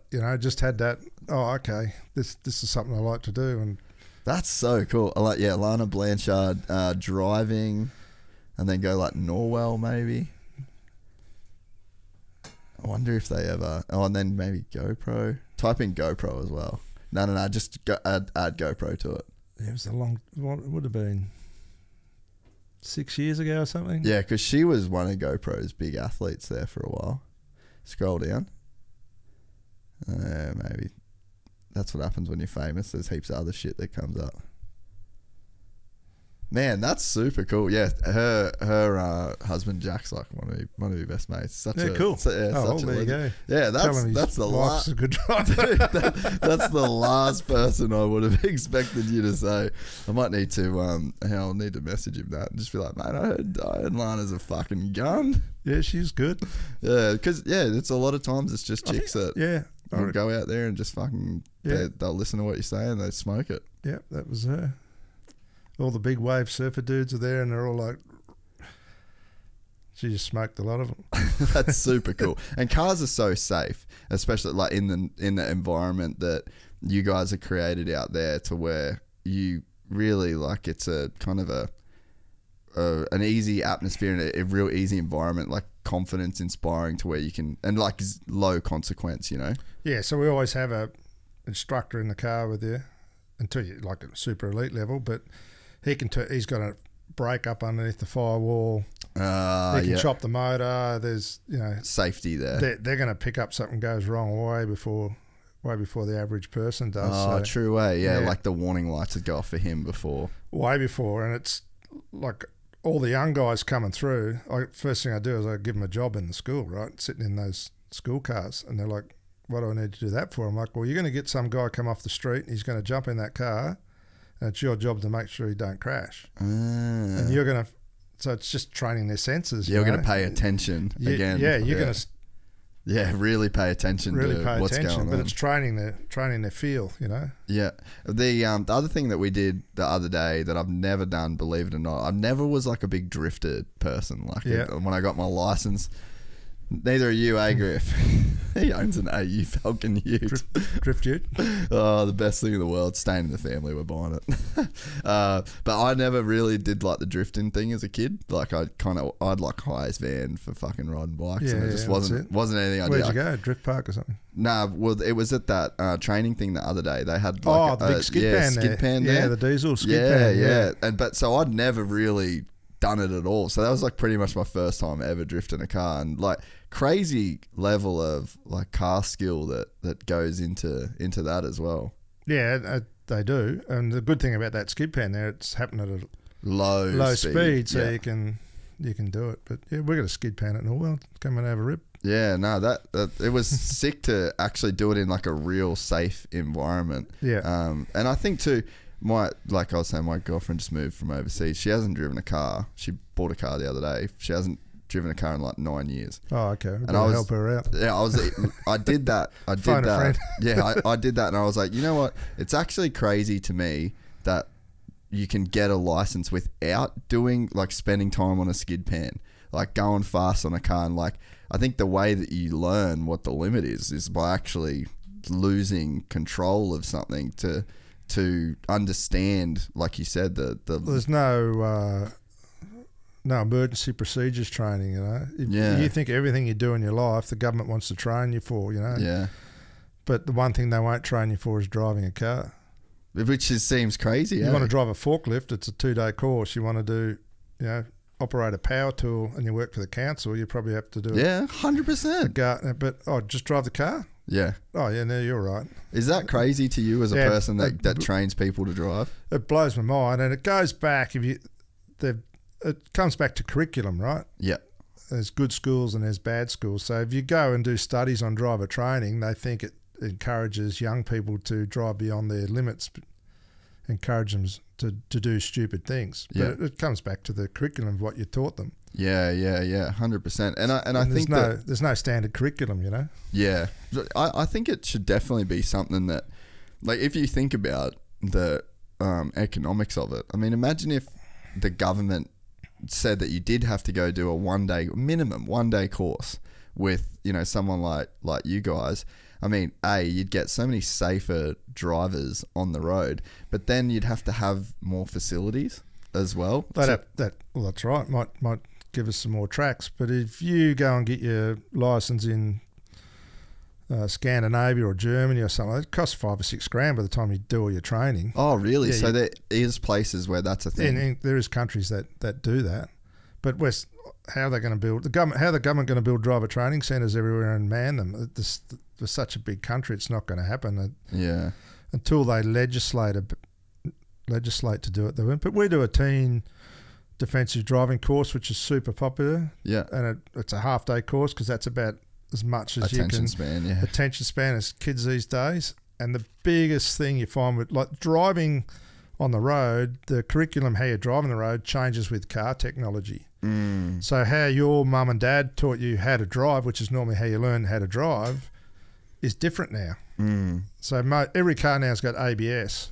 So if you've never done a threshold ABS stop and felt what's happened, the first thing that happens is the pedal pulsates. Yeah.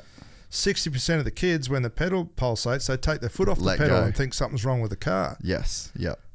And as soon as you say to them, well, you can just keep putting your foot on the brake, and if you turn the wheel, you avoid the very thing you're looking at.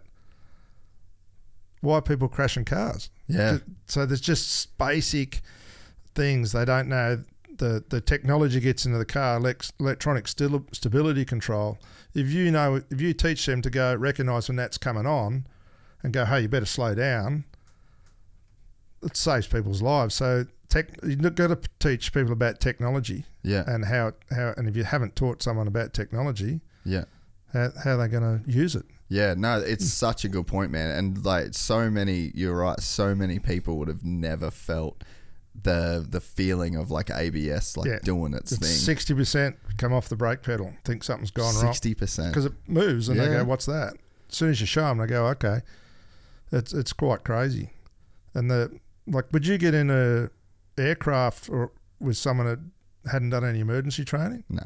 What would you do if the engine stopped? You wouldn't get in, would you? No. You wouldn't get in a helicopter with someone that dad taught them how to drive. But we get in cars every day with people we just... Yeah. Oh, man, I think about that all the time with Ubers. You see it every day on the road, eh? Yeah. Driving, you're doing thinking for another 10 cars around you. Yeah. And there's like no trust either because you don't know the level of the person that's driving. Well, you leave a gap car. And then someone fills it. You're like, what, dude? Yeah. No, you're so right, man. And the other thing too, I think about this a lot with bikes, like over the years when you'll see like a mate gives a bike to his girlfriend or a chick that's there, wants to jump on and have a ride, and you just watch him fucking open the thing up and just send it, and you're like, you've never hit the ground. You've never fallen off this thing, and you don't know what it feels like. So, it makes sense that you're going this fast because you don't understand the consequences. You don't. And I think that to a certain extent, I think it's the same in cars, is that people have never, until they've had an accident and until you've heard the sound of, like the car, like two cars smashing into each other, a car hitting something else, and the screeching of tires and the breaking of glass. Like, I don't think people have the respect for the vehicle, and it's like I don't think they understand until they really see how easy it can go wrong, and the consequences. Like, most people are just driving around oblivious. And now it goes wrong at a high speed too, right? Tyre technology, all those safety devices that are built into the car, the car loses grip at a higher level now. So you could just naturally the threshold's lifted. Yeah, you don't like apart from your your car park crashes and that. But you drive down the highway and you see a crash, you go, how the fuck did that happen? There's one upside down there, one there. It's happened at a higher speed. But if you go back 20, 10, 30 years, cars used to lose control at a lower speed just because the technology wasn't there in the cars. So we haven't adapted the curriculum and taught people how to drive. And the easier you make the car to drive, the less you have to concentrate. Yeah. Yeah, that's so true right? too. You learn to drive a manual. There's a fair bit going on Yep. to get your manual license, so you're actually concentrating on what you're doing. But now you get in a car now, it does everything for you. You're not thinking about your driving because half the thing's doing it for you. Yeah, it's basically already doing it for you. Oh man, even I got a new D-Max and it's got the lane assist in it. Yeah. Fuck, that's probably it's like the best thing, but also probably the worst thing because I'm like, I'll take my eyes off for a minute if I can. You can just do that. Yeah, right? I can just sit back and it's like, and then you feel like it'll start turning before you even get in the other lane. So it's like you got bumper lanes on it, but like, you know what I mean? But no one's taught you how it works. You just I would have no idea. Bought it from the dealership and you've gone. Yeah. No, I've never thought about that point actually, but it makes sense. Makes sense, yeah. And if you go back to the motorcycle, what is it now? Two-day course to get your motorcycle license to drive on the road? I'm not sure. I've had my license for ages. So you've got to go and do that Q ride up here in Queensland. It's a big course, right? Yep. So they train you. The government go, we're really going to train you to drive a motorcycle because you've got to watch out for the idiots in the car that aren't trained. They might run over you. That's all that's about. Wouldn't it be easier to train the people in the car, not to run over the bikes? Yeah. No, it's so true. Do you think there's an easy way to bring that kind of rule in, do you think, or wouldn't have enough training centres to do it? I don't think you'd have enough. You'd have to build facilities, you know. Yeah, which I think's probably a good thing because then you can integrate like the motorsport side of it, because that was always the argument, the whole hooning thing. I mean, I'm from the generation like every Thursday night I had mates that had sick cars. I'd always had the shit vans for riding, but I had mates with sick cars. Every Thursday night we used to go to Macca's and, you do the Thursday night drags and everyone would be doing the skids and stuff like that. And there was the police would always come and everything you get, dispersed. And it was like a problem in the town is hooning. And to me, I was always just like, well, make a fucking place where people can go and do it, right? And then you're just solving all of the problems that you're describing here. It's like these people want to do this thing with their cars, which it's fun, like really fun to do. And there's like a legitimate pathway for, cars to be a career, but then there's just nowhere for them to do it. And the solution is to tell people that they're fucking idiots and that they're doing the wrong thing and that they shouldn't do it. And it's like, well, maybe you just give them a place to go and do it. Yeah, so you're a heroin addict. The government builds a place for you where you can go and take methadone. And we're just petrol heads. Same addiction. What's the difference? Yeah. No, I agree. I've got an addiction to hooning. Well, build me a place where I can hoon, please. I've got a drug problem. We'll build you a place where you can actually go and do it. Yeah. And we'll give you needles. Good point. It's a real good point. So the other thing I want to talk to you before we get out of here, driving helicopters. Flying choppers, flying choppers. How long have you been doing that? And what's the process there? 25 years. Shit, yeah, that's sick. That's something I always want to do, and then you get a little bit older, and you're like, I don't know if that's the move. Yeah, it's one thing you do not take any risk with. Yeah, for me, and I know, like I've flown a lot, but you go with someone like that does it for a living. Yeah, and they're on a whole nother level. And when I fly, really? You can tell a big difference. Yeah, I just don't get into that realm where they are. I'm in. If in doubt, don't. Yeah. So how did that the love of that start for you? Necessity and time. So we started building vineyards out at Ballindine in Stanthorpe, out that way in the Granite Belt. It's 3.5 hour drive. Yeah. An hour in the chopper. So when we started building vineyards out there, it was like, right, we need to get save some time here. Yeah. So myself and my dad learnt to fly at the same time. Yeah. And that's once you got a time machine, you just That's it. I've never heard someone call it a time machine. That's fucking exactly what it is. Yeah. And it's been a great thing. I think Mick Doohan learnt to fly the same time as me, and then we've owned a choppers together. Sick. As well. So yeah, it's a tool that saves you time. Yeah, right. That's so cool. But do you enjoy flying them now? Like that you can actually get a love of doing it in the same way like you can get a love of driving? Yeah, very, very, because you're concentrating just on that thing, and it's probably more, you've got a fair bit going on. So with the chopper, you've got basically 3 controls, and every time you move one, it affects the other 2. Yeah. You have secondary effects of controls on everything. Yeah. And it's pre-planning, and then it's where are you? You're navigating, you're talking to traffic control, and your mind's working the whole time. There's a lot of similarities to going racing to flying. And how long did it take you to feel safe doing it? Probably 30, 40 hours. So Okay. I went solo after 25 hours. Okay. Yeah, I don't feel unsafe doing it. Yeah. Because I feel there's always It's training, right? Yeah. They don't give you a license if you don't know how to do it. Yeah, well, fuck, there you go. So you've got to, you got to be able to land it with the engine off. You've got to be able to, have a tail rotor failure. You've got to be able to. The auto rotation thing would just scare the shit out of me. Yeah, once you understand it, it's the easiest thing you'll ever do. So it comes back to training. Yeah, that sounds scary. It's not that. I'd rather have an engine failure in a helicopter than an aeroplane. Yeah, well, that's very true. You can work out where you're going to go. Have you? Are you a big reader at all? Big reader? No, not super reading. Used to read a lot. I'm more of a podcast listener now. There's a book called Chicken Hawk. Oh, I've read Chicken Hawk. Have you? Yeah. Dude. Yeah. So that was Mum got me that for Christmas. Yeah, that's good. 2 or 3 years ago. Yeah. 2 years ago. Yeah, I've read that. Yeah, that really got me like back. Thinking about the chopper thing, because when I was a kid, we grew up in Cairns and we'd always go up through like Cape York, and it's just all cattle stations. So you'd just be driving through cattle station after cattle station. You just see 44, 44, 44. Every single place that you went to that have a little R44 or 22 for mustering. Yeah. And it had just become like this little childhood sort of thing. And then I reread that book. I've been in a lot of choppers filming and stuff like that. And then when I read that book, I was just like, fuck, this is that guy had a good time, didn't he? Man, crazy shit. Like there's some stuff that, so for listeners, sorry. So Chicken Hawk is about a pilot that had zero training, had never been went to flight school, straight into the Vietnam conflict. And some of the stories. So the reason Mum got me the book was we do like a bike ride through Vietnam.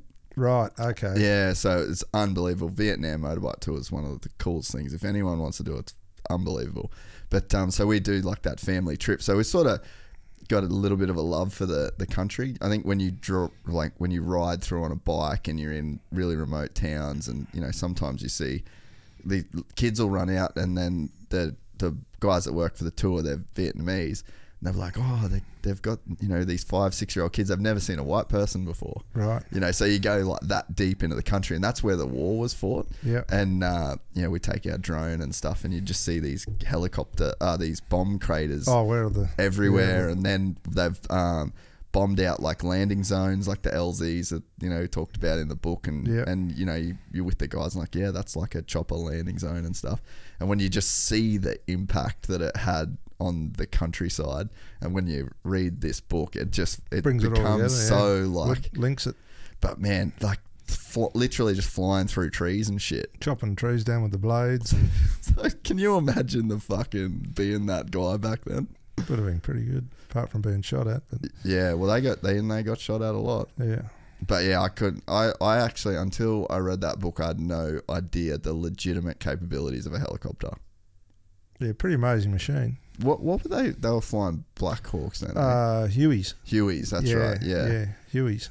Have you ever flown any of those bigger kind of those style of choppers, like the real big powerful things? Nah, the bigger they are, the easier they are. The hardest thing you'll fly is a little R22. Yeah, like it's very twitchy. A bit of wind will grab it. Yeah, and you get to a bigger machine, they're a bit easier to fly. So. Yeah, right. And what's the biggest one that you've been able to get into? Squirrel, AS350 Squirrel. Yeah.